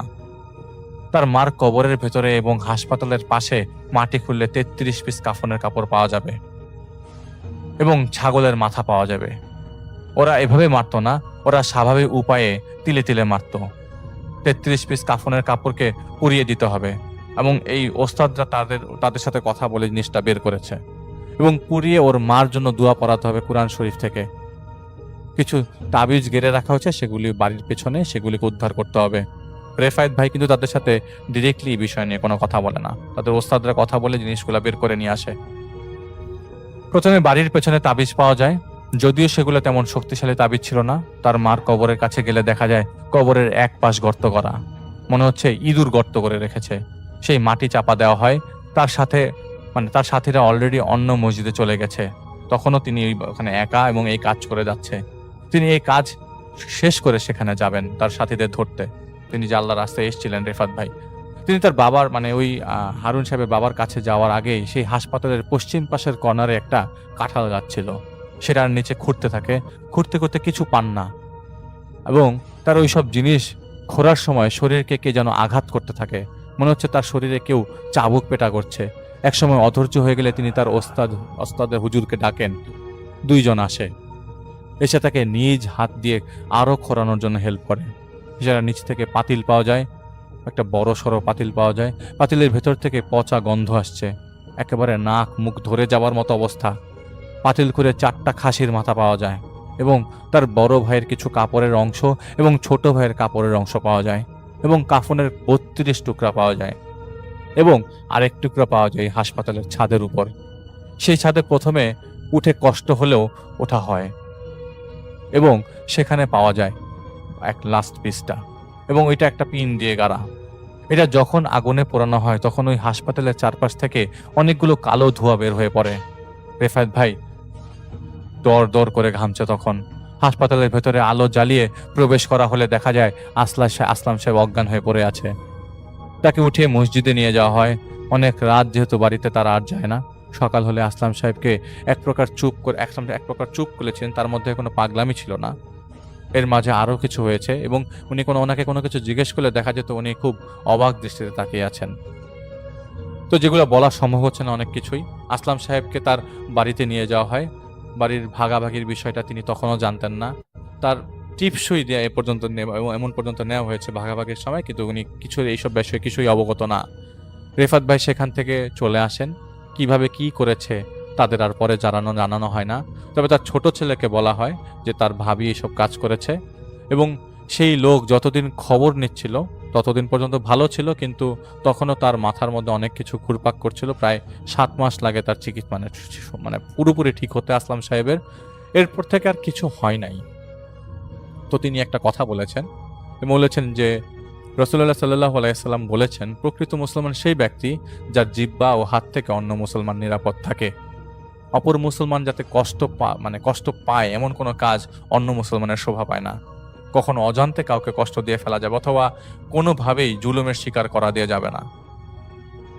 একজন সত্যিকার মুসলমান কাউকে কষ্ট দিতে পারে না, এবং কারো কষ্টের কারণও হতে পারে না। তো আল্লাহর কিতাবকে যখন মানুষ ভুলে যায় তখন তারা এসব 2 নম্বরী পদ্ধতি নিয়ে ব্যস্ত হয়ে পড়ে। পীর ধরা, বান মারা, জাদু টোনা করা, এসব চাহিদা মানুষের মধ্যে তখনই আসে যখন তার জীবনে কোরআনের শিক্ষা, আল্লাহর প্রতি বিশ্বাস এবং আল্লাহর সিদ্ধান্তের উপর আস্থায় সবকিছু হারিয়ে যায়। তখন সে তার দুর্বিষহ জীবন থেকে মুক্তি পাওয়ার জন্য এবং মেন্টাল স্যাটিসফ্যাকশনের জন্য মরিয়া হয়ে যায়, এবং এসব জঘন্য পদ্ধতির আশ্রয় নেয়। এখানে একটা সূরার কথা তিনি বলেছেন, সূরা বাকারা আয়াত 102 নম্বর আয়াতে, ফেরেশতা 2 জন মানুষকে কিছু শেখানোর আগে সাবধান করে দিত। আমরা শুধু একটা প্রলোভন, তোমরা কুফরি করো না। কিন্তু তারপরও এদের 2 জনের কাছ থেকে ওরা শিখে নিত কিভাবে স্বামী স্ত্রীর সম্পর্কে ভাঙন করা যায়, পরিবারের সম্পর্ক ভাঙন ধরানো যায়। যদিও কিনা সেটা ব্যবহার করে তারা কারো ক্ষতি করতে পারত না, যদি না আল্লাহ ইচ্ছা করতেন। তো এইটা ছিল একটি ঘটনা, এবং পরবর্তী সময়ে কিন্তু তার ভাবির সাথে, বড় ভাইয়ের সাথে ছাড়াছাড়ি হয়ে যায়, কারণ তার ভাবির সাথে অন্য মানুষের সম্পর্ক হয়ে যায়, যার ফলে ওই সম্পর্ক আর থাকে না। তার তার বড় ভাই তার ভাবিকে পরে তালাক দিয়ে দেয়। তো এত কিছু একটা সম্পর্ক ভাঙার জন্য যখন করা হয়ে থাকে, এবং সম্পত্তির লোভে তার ভাইকে নিয়ে আলাদা হয়ে যেতে যাচ্ছিল সেই মহিলা, তার ভাই কিন্তু এসব ব্যাপার জানতো না। তার ভাইকেও ওই মহিলা বান মেরে আলাদা করে ফেলেছিল। তো যাই হোক, এটা ছিল ঘটনা। প্রিয় লিসেনার্স, এখন যে ঘটনাটি আমি আপনাদের সাথে শেয়ার করতে যাচ্ছি, এই ঘটনাটি আমাকে পাঠিয়েছেন ফরিদপুর জেলার বোয়ালমারী উপজেলার আম গ্রাম থেকে মোহাম্মদ রাব্বি খান ভাইয়া। ওনার পাশের গ্রামের নাম হচ্ছে চালিনগর। এই ঘটনাটি মূলত ওই গ্রামেই ঘটেছে। তো কথা না বাড়িয়ে ঘটনা শুরু করে দেই। ওই গ্রামে একটি কবরস্থান রয়েছে, অনেক পুরাতন একটি কবরস্থান। ওই কবরস্থানকে ঘিরে অনেক কথা প্রচলিত আছে, অনেকেই ভয় টয় পেয়েছে। তো ওই কবরস্থানে একটা সময় অনেক ঝোপ জঙ্গল ছিল। স্বাভাবিকভাবেই আগের দিনগুলোতে, এই ঘটনাটি যখন বলছি সময়টা কিন্তু 1975-76 সাল, এইরকম সময়ের ঘটনা আর কি। এক্সাক্ট সালটা ওনারা বলতে পারেননি, তবে আমাকে ধারণা দিয়েছেন যে এরকম একটা সময়। ওই সময় গ্রামে শেয়ালের উপদ্রব ছিল মারাত্মক। কবরস্থানে যেমন শেয়ালের উপদ্রবের কারণে লাশ রাখা দায় হতো, ঠিক তেমনি বাসাবাড়িতে হাঁস, মুরগি, কবুতর এগুলোও রাখাটা খুব ঝুঁকিপূর্ণ ছিল, কারণ শেয়াল এসে আক্রমণ করত। যাই হোক, কবরস্থানে যাতে লাশ শেয়াল এসে তুলতে না পারে এই কারণে গ্রামবাসী পরামর্শ করে ওই কবরস্থানের ঠিক পাশেই একটি ছোট্ট ঘর তৈরি করে দেয় এবং গ্রামের একজন ব্যক্তিকে দায়িত্ব দেওয়া হয় কবরস্থান রাতের বেলা পাহারা দেওয়ার জন্য। দিনের বেলা অনেক সময় শেয়াল আসে, যেহেতু ঝোপ জঙ্গল ছিল স্বাভাবিকভাবেই মানে অনেক সময় দূর থেকে দেখা যেত না শেয়ালকে, কিন্তু শেয়াল ঠিকই সে তার কাজ করত। যাই হোক, রাতের বেলা শেয়ালের উপদ্রবটা যেহেতু বেড়ে যেত, এই জন্য ওই লোকটি রাতের বেলা কবরস্থান পাহারা দিত। ওনার পাহারার কারণে মাঝে মাঝেই রাতের বেলা ওনার ঘর থেকে বাইরে বের হতো। উনি বেসিক্যালি দিনের বেলায় ঘুমাতেন, রাতের বেলা সবসময় যে বাইরে থাকতেন তা না, ঘরে থাকতেন বের হতেন, ঘরে থাকতেন বের হতেন, এরকম একটা অবস্থা। প্রথম দিকে ওনার সাথে তেমন কোনো ঘটনা ঘটেনি, কিন্তু হঠাৎ এক রাতে ঘটে একটি ভয়ঙ্কর ঘটনা। উনি যখন শুয়েছিলেন কবরস্থানের ভেতর থেকে উনি খচমচ খচমচ শব্দ পাচ্ছিলেন। তখন ছিল আবার শীতকাল, তো যার কারণে চারদিকে শুনশান নীরবতা ছিল, অনেক দূরের আওয়াজও স্পষ্ট শোনা যেত। উনি যখন ওই খচখচ খচখচ আওয়াজ শুনতে পাচ্ছিলেন, উনি মনে করেছেন হয়তোবা কোনো শেয়াল কবরস্থানে এসেছে। এই চিন্তা করে উনি ঘরের ভেতর থেকে একটি লাঠি নিয়ে দরজা খুলে বের হয়েছেন। যখন উনি বের হয়েছেন তখন উনি দূর থেকে দেখতে পাচ্ছেন যে ওই কবরস্থানের গেটের কাছে সাদা একটি ঘোড়া এবং ঘোড়ার উপর একজন মানুষের মতো কিছু একটা বসে আছে, কিন্তু উনি ঘোড়ার পেছন থেকে দেখতে পাচ্ছিলেন, মানে সামনে থেকে দেখতে পাচ্ছিলেন না। তখন উনি চিন্তা করেন যে এত রাত্রে ঘোড়ার উপরে কে বসে আছে, যেহেতু কবরস্থানের গেটের বাইরে আছে, হতে পারে উনি কবর জিয়ারত করতে এসেছেন। আর একটা বিষয় বলে রাখি প্রিয় লিসেনার্স, আগেকার যুগে যারা খুব সম্ভ্রান্ত বা বনেদি পরিবারের মানুষ ছিলেন তারা ঘোড়া ব্যবহার করতেন, আর যাদের সাদা ঘোড়া ছিল সাধারণত এই ধরনের লোকেরা সাদা ঘোড়াটা ইউজ করতেন আর কি। তো যেহেতু তখনও তখন তো মুক্তিযুদ্ধের ঠিক পরবর্তী সময়, তখন তো গ্রামগঞ্জে এরকম গাড়ি বা ভ্যান, সাইকেল তখনও এতটা চলাচল করে না, তখনও কিন্তু বেশ কিছু লোক ঘোড়া ইউজ করত। ওই চিন্তা করেই উনি চিন্তা করেছেন, ভেবেছেন যে আসলে কে এখানে দাঁড়িয়ে আছে, যাই একটু দেখি, কথা বলি। উনি কোনো ভয়ানক বিষয় চিন্তা না করেই উনি আস্তে আস্তে ঘোড়ার সামনে চলে যান, পেছন দিক থেকে আস্তে আস্তে হাঁটতে হাঁটতে সামনে চলে যান। সামনে যাওয়ার সাথে সাথেই উনি যেটা দেখতে পান, এটি দেখার জন্য উনি মোটেও প্রস্তুত ছিলেন না। উনি দেখেন ওই ঘোড়াটির মাথা নেই, আর ঘোড়াটির উপর যিনি বসে আছেন তারও মাথা নেই। তার মাথা নেই, কিন্তু বুকের উপর দুটি চোখ স্পষ্ট দেখা যাচ্ছে। এই দৃশ্য দেখার সাথে সাথে উনি প্রচন্ড জোরে এক চিৎকার দেন এবং চিৎকার দিয়ে দৌড়ে উনি ওনার ঘরে ঢুকে দরজা লাগিয়ে দেন। যখন সকাল হয়ে গেছে এরপর উনি ঘর থেকে বাইরে বের হয়েছেন। যাদের সাথে দেখা হয়েছে উনি সবাইকে বলেন যে রাত্রেই একটা ঘটনা ঘটেছে। তখন লোকজন বলেছে যে আসলে এখানে কবরস্থানটা তো অনেক পুরাতন, অনেক সময় অনেক কিছু দেখা যায়, মানুষ ভয় পায়, তো তুমি এগুলো পাত্তা দিও না, তুমি সাহস রেখো।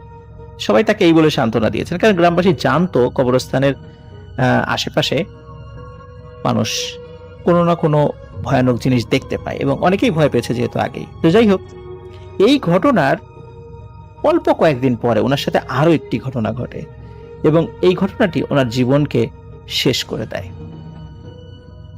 যে ঘটনাটি ঘটেছিল এটা শুনতে আমাদের কাছে অনেকটা কমন বা সাধারণ মনে হয়, কারণ এরকম ঘটনা আমরা অনেকবার বলেছি, কিন্তু আসলে যার সাথে ঘটে উনি তো বুঝতে পারেন যে ঘটনাটি কত ভয়ানক ছিল। উনি যেহেতু রাতের বেলা মাঝে মাঝে বের হতেন কবর পাহারা দেওয়ার জন্য, তো ওইভাবেই উনি রাত্রে বের হয়েছেন। ওই কবরস্থান থেকে খুব কাছাকাছি বড় বড় দুটো তাল গাছ ছিল। উনি যখন হাঁটতে হাঁটতে কবরস্থানের এক পাশ থেকে আরেক পাশে গিয়েছেন, যেই পাশটাতে ওই তাল গাছ ছিল উনি হঠাৎ করে দেখেন ওই তাল গাছের উপরে কিছু একটা, মানে অনেক বড় কিছু একটা। উনি ভালো করে খেয়াল করে দেখেন যে বিশাল আকৃতির একটি মানুষ একটা তাল গাছে একটা পা, আর একটা তাল গাছে আর একটা পা, মানে তাল গাছটা কাছাকাছি ছিল, মাঝখানে ডিস্টেন্স হয়তো বা 20-30 ফুট ছিল আর কি। তো এরকম একটা বিশাল আকৃতির মানুষ দাঁড়িয়ে আছে এবং ওই লোকটির দিকে বড় বড় চোখ করে তাকিয়ে আছে। এই দৃশ্য দেখার পর উনি ওখানেই সেন্সলেস হয়ে পড়ে যান। সকালবেলা ওই পথ দিয়ে যে মানুষরা যাচ্ছিল তারা তাকে উদ্ধার করে। উদ্ধার করার পর উনি সবাইকে বিষয়টা খুলে বলেন এবং উনি বলেন যে এখানে উনি আর চাকরি করবেন না। উনি ওখানকার চাকরি ছেড়ে দিয়ে বাড়িতে চলে যান। কিন্তু এই দ্বিতীয় ঘটনার পরে উনি যে শক হয়েছিলেন, যার ফলে উনি খুবই অসুস্থ হয়ে গিয়েছিলেন এবং আস্তে আস্তে উনি মারা গিয়েছিলেন। এটা ঘটনা 2018 সালের ঢাকার ঢাকার কোনো একটা জায়গায় তাদের বাসা। সেই বাসাতে থাকতো হচ্ছে নাফসিন রহমান ও রুমি নামে একজন মহিলা। সেই মহিলা বিয়ে করেছিলেন রাফি নামের একটি ছেলেকে, এবং বিয়ের পর থেকেই রাফির গ্রামের বাড়ি যেহেতু নওগাঁ ছিল, বিয়ের পর থেকে রাফি তাদের সাথে থাকতো। তো ঢাকাতে যখন থাকতেন তখন এই রুমিয়াপুর বাসায় থাকতো, রুমিয়াপুর বাবার বাড়িতে। তো বিয়ের 3 দিন পর রাতের ঠিক পরের দিন, তাদের বিয়ের 3 দিন পর তাদের থাইল্যান্ডে যাওয়ার কথা ছিল। তো সকালে যেহেতু তাদের ফ্লাইট, তারা আগে আগে সবাই ঘুমিয়ে পড়ে। রাত 3টা কি 4টা, তখন ঘড়ি দেখা হয় নাই ঘুম ভাঙার কারণে। ঘুমের মধ্যে তিনি দেখতে পায় একজন বয়স্ক মহিলা, বয়স 70 কি 80 হবে, তার সামনে আসে এবং তার পাশে তার হাজবেন্ডকে জবাই করে মাথাটা নিয়ে দৌড় দেয়। সেই মহিলার পিছু নেয় তিনি স্বপ্নের মধ্যে, এবং সেই মহিলারা দেখা যায় একটা মাথাটা নিয়ে একটা নৌকায় ওঠে এবং নৌকাতে কোনো মাঝি নাই, অটোমেটিক সেই নৌকাটা নদীর মাঝ থেকে হাওয়া হয়ে যায়। তিনি ধরপর করে উঠে যান, তার হাজবেন্ডকে তিনি জানান। তার হাজবেন্ড বলে, আচ্ছা বাদ দাও, তুমি এটা হয়তো বেশি টেনশনে ছিল এবং বিয়ে ছিল অনেক ঝামেলা, তুমি যেহেতু কাঁদছিলা, তুমি একটা টেনশন করো না, তুমি স্ট্রেসের মধ্যে আসো। তো তিনি দেখেন যে তিনি ঘুমের মধ্যে থেকে অনেক কাঁদছিলেন এবং তার চোখ ভেজা ছিল এবং ফুলে ছিল। তো পরের দিন সকালে তারা থাইল্যান্ডে যায় এবং যাওয়ার পরপরই রুমিয়াপুর প্রচণ্ড জ্বর এবং প্রচণ্ড শরীর ব্যথা শুরু হয়। সেখানে তারা আর ঘোরাঘুরি করতে পারেনি। যতদিনই তারা ছিল ততদিনই জ্বর ছিল এবং বমি ছিল, এবং রুমি আপু যে তিনি কিছু খেলেই সাথে সাথে বমি করে ফেলে দিতেন, এক কথায় কিছু খেতে পারছিলেন না। 6ষ্ঠ দিন বাংলাদেশে আসার আগে তিনি আবারও স্বপ্ন দেখলেন। এবার তিনি স্বপ্নে দেখেন সেই মহিলা তার দিকে এগিয়ে আসছে, তার হাতে মুঠ করে কি যেন দিয়ে চলে গেলেন। তিনি মুঠ খুলতেই দেখেন তার স্বামীর চোখ, সেই চোখ রক্তে মাখা, আর তার হাতের মধ্যে সেই চোখগুলা নড়ছে। তার এই স্বপ্ন তার হাজবেন্ডকে আবারও বলা হয়। তার হাজবেন্ড বলে, তুমি ভাত দাও তো, তুমি ঘুমের ওষুধ খাও, বাংলাদেশ যেয়ে একটা ভালো ডাক্তার দেখাবো। সেই বলে তিনি দেশে নিয়ে আসে, কারণ ওইখানে তিনি ডাক্তার দেখান নেই। দেশে নিয়ে আসার পর তার আচরণের দেখা যায় বিশাল পরিবর্তন। তিনি ঘরের মধ্যে সবকিছু ছুঁড়ে মারা শুরু করে, এত জোরে জোরে ছুঁড়ে মারতো যে কারো গায়ে যদি লাগতো সেও আঘাত পেত। এরকম করে প্রায় 2 মাস চলে যায়।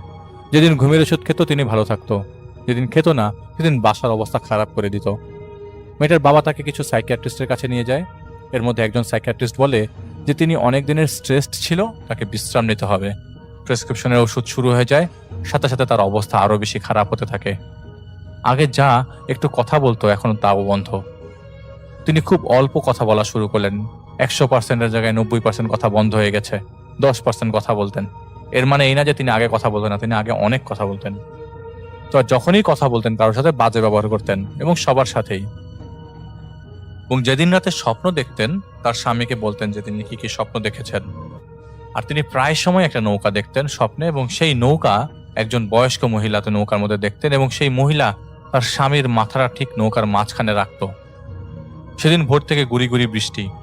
ঘুম থেকে উঠে রুমি আপুর বাবা, তার বাবা দেখে ডাইনিং টেবিলের ঠিক মাঝ সিলিনের উপরে পা নিচে মেয়ের মাথা, আর মেইন দরজার সামনে কে জন্য দাঁড়িয়ে আছে। তিনি এক চিৎকার দেন, বাসার সবাইকে জড়ো করেন, তার মেয়েকে উদ্ধার করেন। কাছে যেতেই সে অবয়বটা এক দৌড় দিয়ে রান্নাঘরের স্টোররুমের দিকে ঢুকে পড়ে। তার মেয়েকে উদ্ধার করে নর্মাল করে সে স্টোররুমে যেয়ে দেখে যে কেউ নেই। তিনি বাসায় সেদিন একজনের উপস্থিতি বুঝতে পারছিলেন। তার মেয়ে তাদের জানায় রাতের বেলা তিনি ঘুমাচ্ছিলেন, হঠাৎ এই রুমিয়াপুর ঘুম ভাঙে। তিনি দেখতে পান পায়ের সামনে কে জানি দাঁড়িয়ে আছে, তার হাতে কিছু একটা। তিনি ঘুমের মধ্যে দেখতে পান দেখে তার এক চিৎকার দেয় তাকে দেখে, কিন্তু স্বামীর সেই চিৎকার শুনতে পায় না। এত জোরে জোরে চিৎকার করছে, অথচ স্বামী কিছুতেই শুনছে না। ধীরে ধীরে সেই জিনিসটা তার কাছে আসে, তাকে টান দিয়ে হ্যাচকা বারান্দা নিয়ে যাওয়া হয়। এরপরে নিয়ে যাওয়া হয় তাদের ছাদে। অন্ধকার ছাদে অনেকগুলো মানুষ রেলিং এর উপর দাঁড়ানো। তিনি চিৎকার করছে এবং বলছে, আমাকে ছাড়েন, আমাকে বাঁচাও বাঁচাও বলে বলছে বারবার। রুমিকে বলা হয়, তুই থাম, চিৎকার দিয়ে তুই কিছু করতে পারবি না। তাকে ঝোলানো হয় বাড়ির ছাদ হতে। তিনি বুঝে গেছিলেন তার মৃত্যু অবধারিত, এবং এরকম মৃত্যু তিনি কখনো কাম্য করে নেই। তিনি একসময় ওই ঝুলন্ত অবস্থায় বেহুশ হয়ে পড়ে যান। সকালে তার ঘুম ভাঙে তার বাবার চিৎকারে। তিনি দেখেন তিনি ঝুলে আছেন ডাইনিং স্পেসে। রুমি আপু অনেক রেগুলার অনেক কিছু করতো। ফর এক্সাম্পল, তিনি সাজতে অনেক পছন্দ করতো। এগুলি সবই বন্ধ ছিল। যখন তার অবস্থা খারাপ হতে থাকলো, তিনি দেখা যেত মোস্তাদা দেন, তার চুলগুলো সবসময় এলোমেলো হয়ে থাকতো। কেউ চুলে যদি তেল দিতে চাইতো, স্পেশালি তার মা, তিনি দেখা যেত তেলটা ছুঁড়ে মারছেন। কিন্তু যারা রুমিকে চেনে সবাই একই কথা বলেছে, এটা তো রুমি না, এটা এরকম সে হতে পারে না। এই সমস্যা বাসাতেও শুরু হতে থাকে। দিনের বেলা, রাতের বেলা কেউ না কেউ মাঝে মাঝে কাউকে দরজার সামনে দাঁড়িয়ে থাকতে দেখতো, মেইন দরজার সামনে। বাইরে যাওয়া মানা হয়ে গেল রুমির। তার স্বামীর সাথে রাতের বেলা থাকলেও মাঝে মাঝেই তাকে মোস্তাদা সকালবেলা রান্নাঘরে পাওয়া যেত অথবা স্টোররুমে পাওয়া যেত। একদিন রাতের বেলা পানি খেতে উঠে তার মা, তার বাসার অবস্থা এমনিতেই খারাপ দেখে তিনি বেশ চিন্তিত থাকতেন, আর টিভি ছেড়ে রাতের বেলা 3টা-4টা পর্যন্ত সজাগ থাকতেন। সেদিন রাতে ঘুমাতে অনেক দেরি করেন, রাত 3:30 বাজে। তিনি উঠে পানি খেতে যাবেন, হঠাৎ শুনতে পান বাঁচার আর্তচিৎকার। স্টোর রুম থেকে কে যেন খুব জোরে জোরে চিৎকার করছে, বাঁচতে চাইছে। তিনি রুমে যান, রুমি আপুর বাবাকে ডেকে আনেন। সবার আগে রুমি আপুর যে রুমে ঘুমান সেই রুমে দরজা নক করা হয়। তো ভেতর থেকে কোনো শব্দ আসছে না, মানে বুঝে তারা ঘুমাচ্ছে।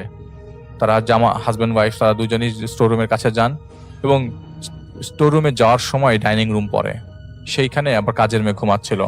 তারা স্পষ্ট কেউ শুনতে পাচ্ছে, কে বাঁচতে চাচ্ছে, জোরে জোরে শব্দ করছে, বিপদে পড়ছে, কিন্তু এই কাজের মেয়েটা কিছু শুনছে না। তিনি সেই রুমে যেতেই দেখেন কেউ নাই, রুমটা খালি, কোনো শব্দ নাই। তারা দুইজনই ভয়ে কাঁপছিল। রুমির মা টেনশনে ছিল রুমির বাবার কিছু হয় কিনা। এভাবে চলছিল, কেউ না কেউ কিছু না কিছু দেখতো। তাদের ফ্ল্যাটে রুমির বাবা মা, রুমির ছোট বোন, তার স্বামী এবং কাজের মেয়ে থাকতো। পাশের ফ্ল্যাটে থাকতো রুমির খালা। এই বাড়িটা রুমির বাবার, সে ডেভেলপার দিয়ে অ্যাপার্টমেন্ট করিয়েছে এবং অনেকগুলো ফ্ল্যাট তার আছে। এর মধ্যে একটা ফ্ল্যাট রুমির খালা কিনেছিল। সেই খালা কিছুদিন পর তার মাকে বলেছে, আপা তোর বাসায় তো রাতের বেলা এত শব্দ কোথা থেকে আসে? বুঝলাম না, রাত 3টা-4টা তোদের বাসা থেকে অনেক শব্দ পাই, কাহিনী কি? তো রুমির বাবা মা কেউ বিষয়টা খোলাসা করতে চায় না, কারণ জিনিসটা জানাজানি হলে খারাপ হতে পারে। কিন্তু 7ই সেপ্টেম্বর 2018 ওই দিনের কথা তিনি কারো কাছে লুকাতে পারেন নাই। সেদিন রাতের বেলা রুমি ঘুমাচ্ছিল। এমন সময় রুমির বাবা রুমিকে ডাক দেয়, এবং তার বাবা তাকে বলে, তুই কি এই সমস্যা থেকে মুক্তি পেতে চাস? রুমি খুব অবাক হয়ে বলে, বাবা কি বলছো তুমি? তার বাবা তাকে একটা টান দেয় এবং স্টোর রুমের দিকে নিয়ে যায়, এবং তার স্বামীর মাথাটা গাছের গুড়ি, যেটার উপরে কসাইরা মাংস কাটে, সেখানে দেহ সহ সেই মাথাটা রাখা হয়, এবং এক কোপ দিয়ে রুমিয়াপুর সামনে সেই মাথাটা আলাদা করে দেওয়া হয়। আলাদা করা মাথা থেকে ফিনকি দিয়ে রক্ত বেরোচ্ছে এবং মাথাটা নিচে পড়ে গোঙাচ্ছে, মনে হচ্ছিল রাগে ফোঁস করছে। এই দৃশ্য দেখার পর এবং সারা শরীরে নিজের রক্ত অনুভব করার পর রুমি অজ্ঞান হয়ে পড়ে যায়।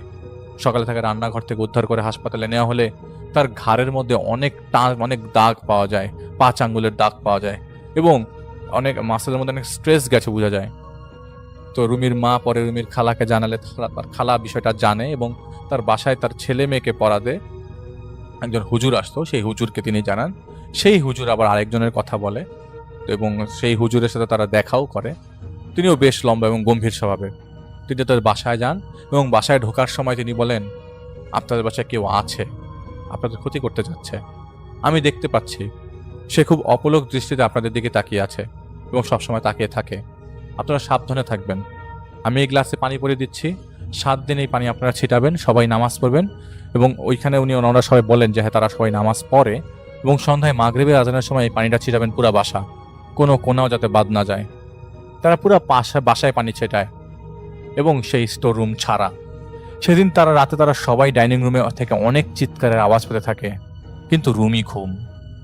তিনি একটু শব্দ পান না। তার হাজবেন্ড জাগে এবং সবাই মিলে ডাইনিং টেবিলে আসে রুমির দরজা লাগিয়ে, যাতে রুমি কোনো শব্দ না পায়। ডাইনিং রুমে মেঝেতে নারিকেলের ছোবার মতো অনেক ময়লা পড়ে আছে। সবাই সজাগ, কি হয়েছে? শব্দ আসতে থাকে সবার পাশের স্টোর রুম থেকে, একের পর এক শব্দ। কে যেন কাকে মেরে ফেলছে, কর কর কর কর শব্দ হচ্ছে, মনে হচ্ছে রক্ত পড়ছে ফিনকি দিয়ে। কে যেন স্টোর রুমের ভেতর মারা যাচ্ছে। তারা সবাই স্টোর রুম খুলে দেখে রুমি পড়ে আছে, চারিপাশে শুকনা রক্ত, রুমির পিঠে জমাট বাঁধা রক্ত, কিন্তু রুমি বেহুশ। তাকে হাসপাতালে নিয়ে যাওয়া হয়। যেতে যেতে রুমির স্বামী বলল, আমি মাত্র রুমের মধ্যে দেখে আসলাম রুমিকে ঘুমাচ্ছে, এখন কি একটা অবস্থা। আর সবাই খুব কাহিল অবস্থা। রুমির হুঁশ আসলে রুমি বলে তিনি আবারও সেই নৌকা স্বপ্ন দেখেছেন। সেই নৌকায় কোনো মাঝি নেই এবং তিনি একটি তীরে দাঁড়িয়ে আছে। নৌকা থেকে সেই বয়স্ক মহিলা তার পেটে হাত ঢুকিয়ে দেয় এবং একটা বাচ্চা তার পেট থেকে বের করে নিয়ে আসে। তার পেট থেকে অনেক রক্ত আসে, তিনি রক্ত বমি করতে থাকে এবং তার পেট থেকে যে বাচ্চা নিয়ে আসে সেই বাচ্চা তার স্বামীর মাথাসহ নৌকার ঠিক মাঝে নিয়ে চলে যায়। তিনি কোথায় যায় কেউ জানে না। কাঁদতে কাঁদতে তীরে রুমি বেহুশ হয়ে পড়ে। পরে হাসপাতাল থেকে ঘুম পাড়িয়ে দেওয়া হয়। হাসপাতাল তার ঘুম মানে যখন বেশে তার হুঁশ ফেরে, তখন একটা বেড ভাড়া করে এক রাত থাকে এবং পরের দিন দুপুরে তারা বাসায় আসে। এদিকে বাসায় এসে শোনে আরেক এলাহি কাণ্ড। বাসায় যখন তারা রুমিকে নিয়ে হাসপাতালে গিয়েছিল, তখন এই স্টোররুম থেকে ধস্তাধস্তি এবং মারামারির শব্দ, কে জানি কাকে মারছে, জবাই করছে এরকম শব্দ।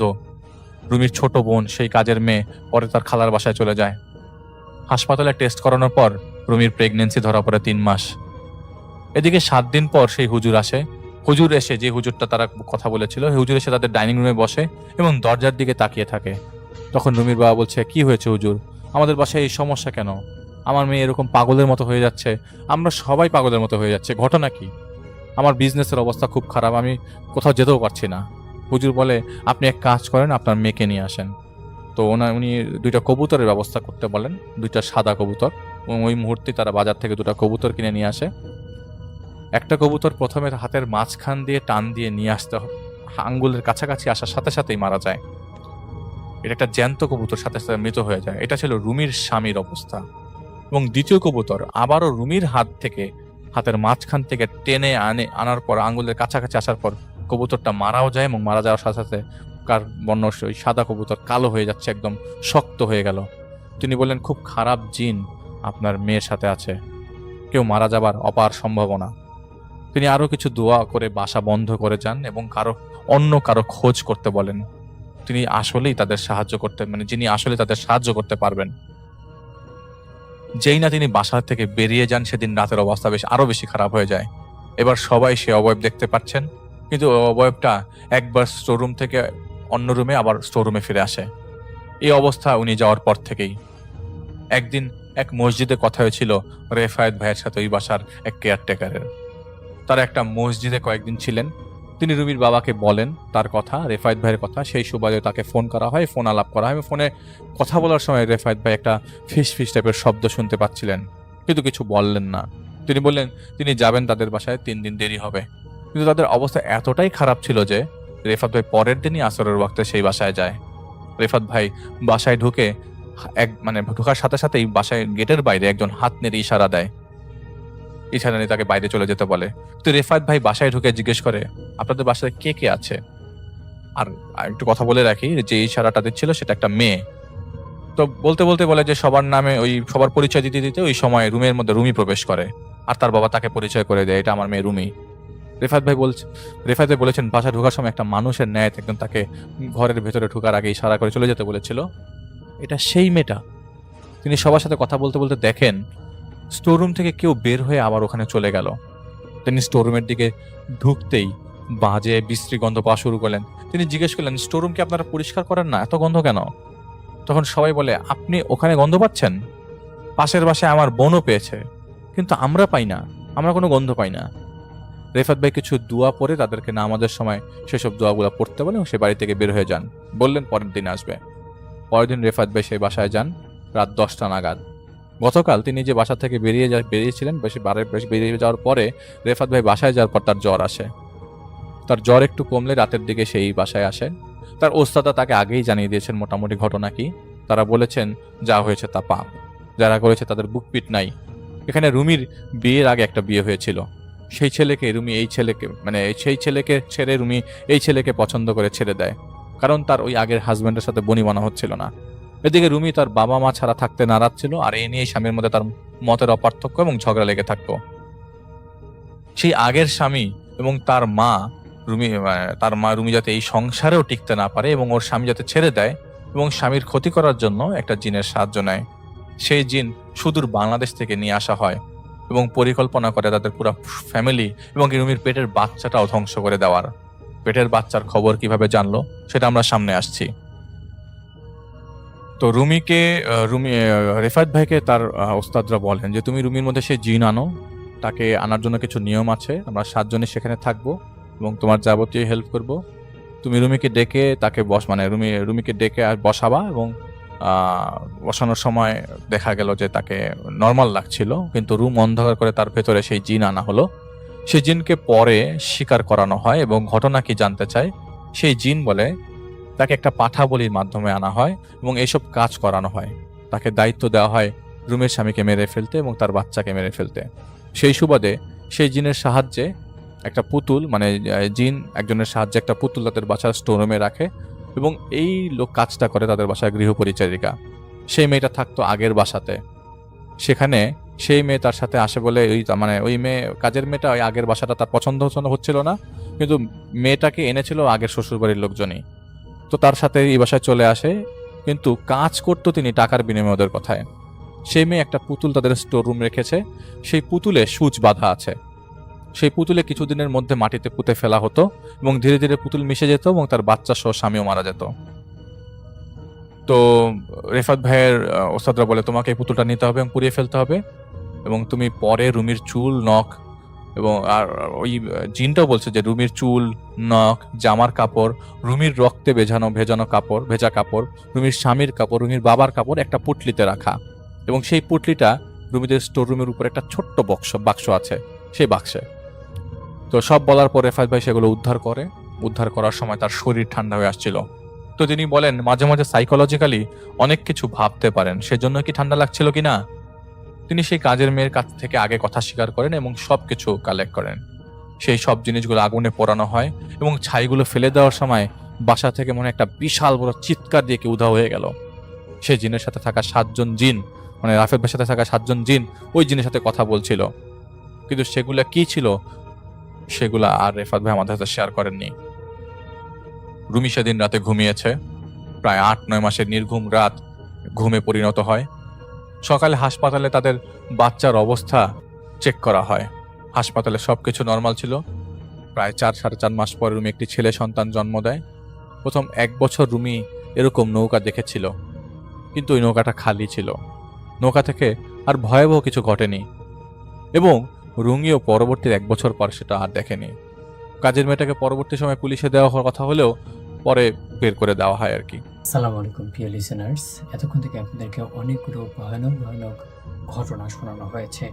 এই ঘটনাগুলোর মধ্যে থেকে কোন ঘটনাটি আপনার কাছে সব থেকে বেশি ইন্টারেস্টিং লেগেছে, কোন ঘটনাটি আপনার কাছে সব থেকে বেশি ভয়ানক লেগেছে, কোন ঘটনাটি আপনার কাছে সব থেকে বেশি ভালো লেগেছে সেটি কিন্তু জানিয়ে যেতে পারেন আমাদের কমেন্ট সেকশনে। আর দর্শক, এইরকম ভয়ানক ঘটনাগুলো পাওয়ার জন্য কিন্তু অবশ্যই আমাদের চ্যানেলটি ভিজিট করতে হবে, কারণ আমাদের চ্যানেলের প্রত্যেকটি এপিসোড, প্রত্যেকটি ঘটনা অনেক বেশি স্পেশাল, বাছাই করা সেরা ঘটনা। আর আপনারা যদি এইরকম ভয়ানক ঘটনাগুলো প্রতিদিন পেতে চান তাহলে অবশ্যই আমাদের চ্যানেলটি সাবস্ক্রাইব করবেন, পাশে আসা বেল আইকনটি অন করে রাখবেন, যেন আমাদের এই যে আমরা প্রতি রাত্র 10টার সময় ভিডিওগুলো আপলোড করি, এই আপলোডকৃত ভিডিওগুলো আপনার কাছে পর্যন্ত পৌঁছাতে পারে। আর দর্শক, আপনারা কোন ঘটনাগুলো শুনতে চান, কোন বিষয়ের ওপর কোন ঘটনাগুলো বেশি আপনাদের কাছে ভালো লাগে সেটিও কিন্তু জানিয়ে দিতে পারেন আমাদের কমেন্ট সেকশনে। তো আজকের মতো বিদায় নিচ্ছি এখানেই, আবারও দেখা হচ্ছে নতুন এপিসোডে নতুন আরো অনেকগুলো ঘটনা নিয়ে। ততক্ষণ পর্যন্ত সবাই ভালো থাকবেন, সুস্থ থাকবেন, আপনাদের সবার মঙ্গল এবং সুস্বাস্থ্য কামনা করছি। শেষ পর্যায়ে এসে একটি রিকোয়েস্ট করবো, যারা এখন পর্যন্ত চ্যানেলটি সাবস্ক্রাইব করেনি অবশ্যই আমাদের এই ছোট্ট চ্যানেলটিকে সাবস্ক্রাইব করে আমাদেরকে সাপোর্ট করবেন। সবাই ভালো থাকবেন, সুস্থ থাকবেন।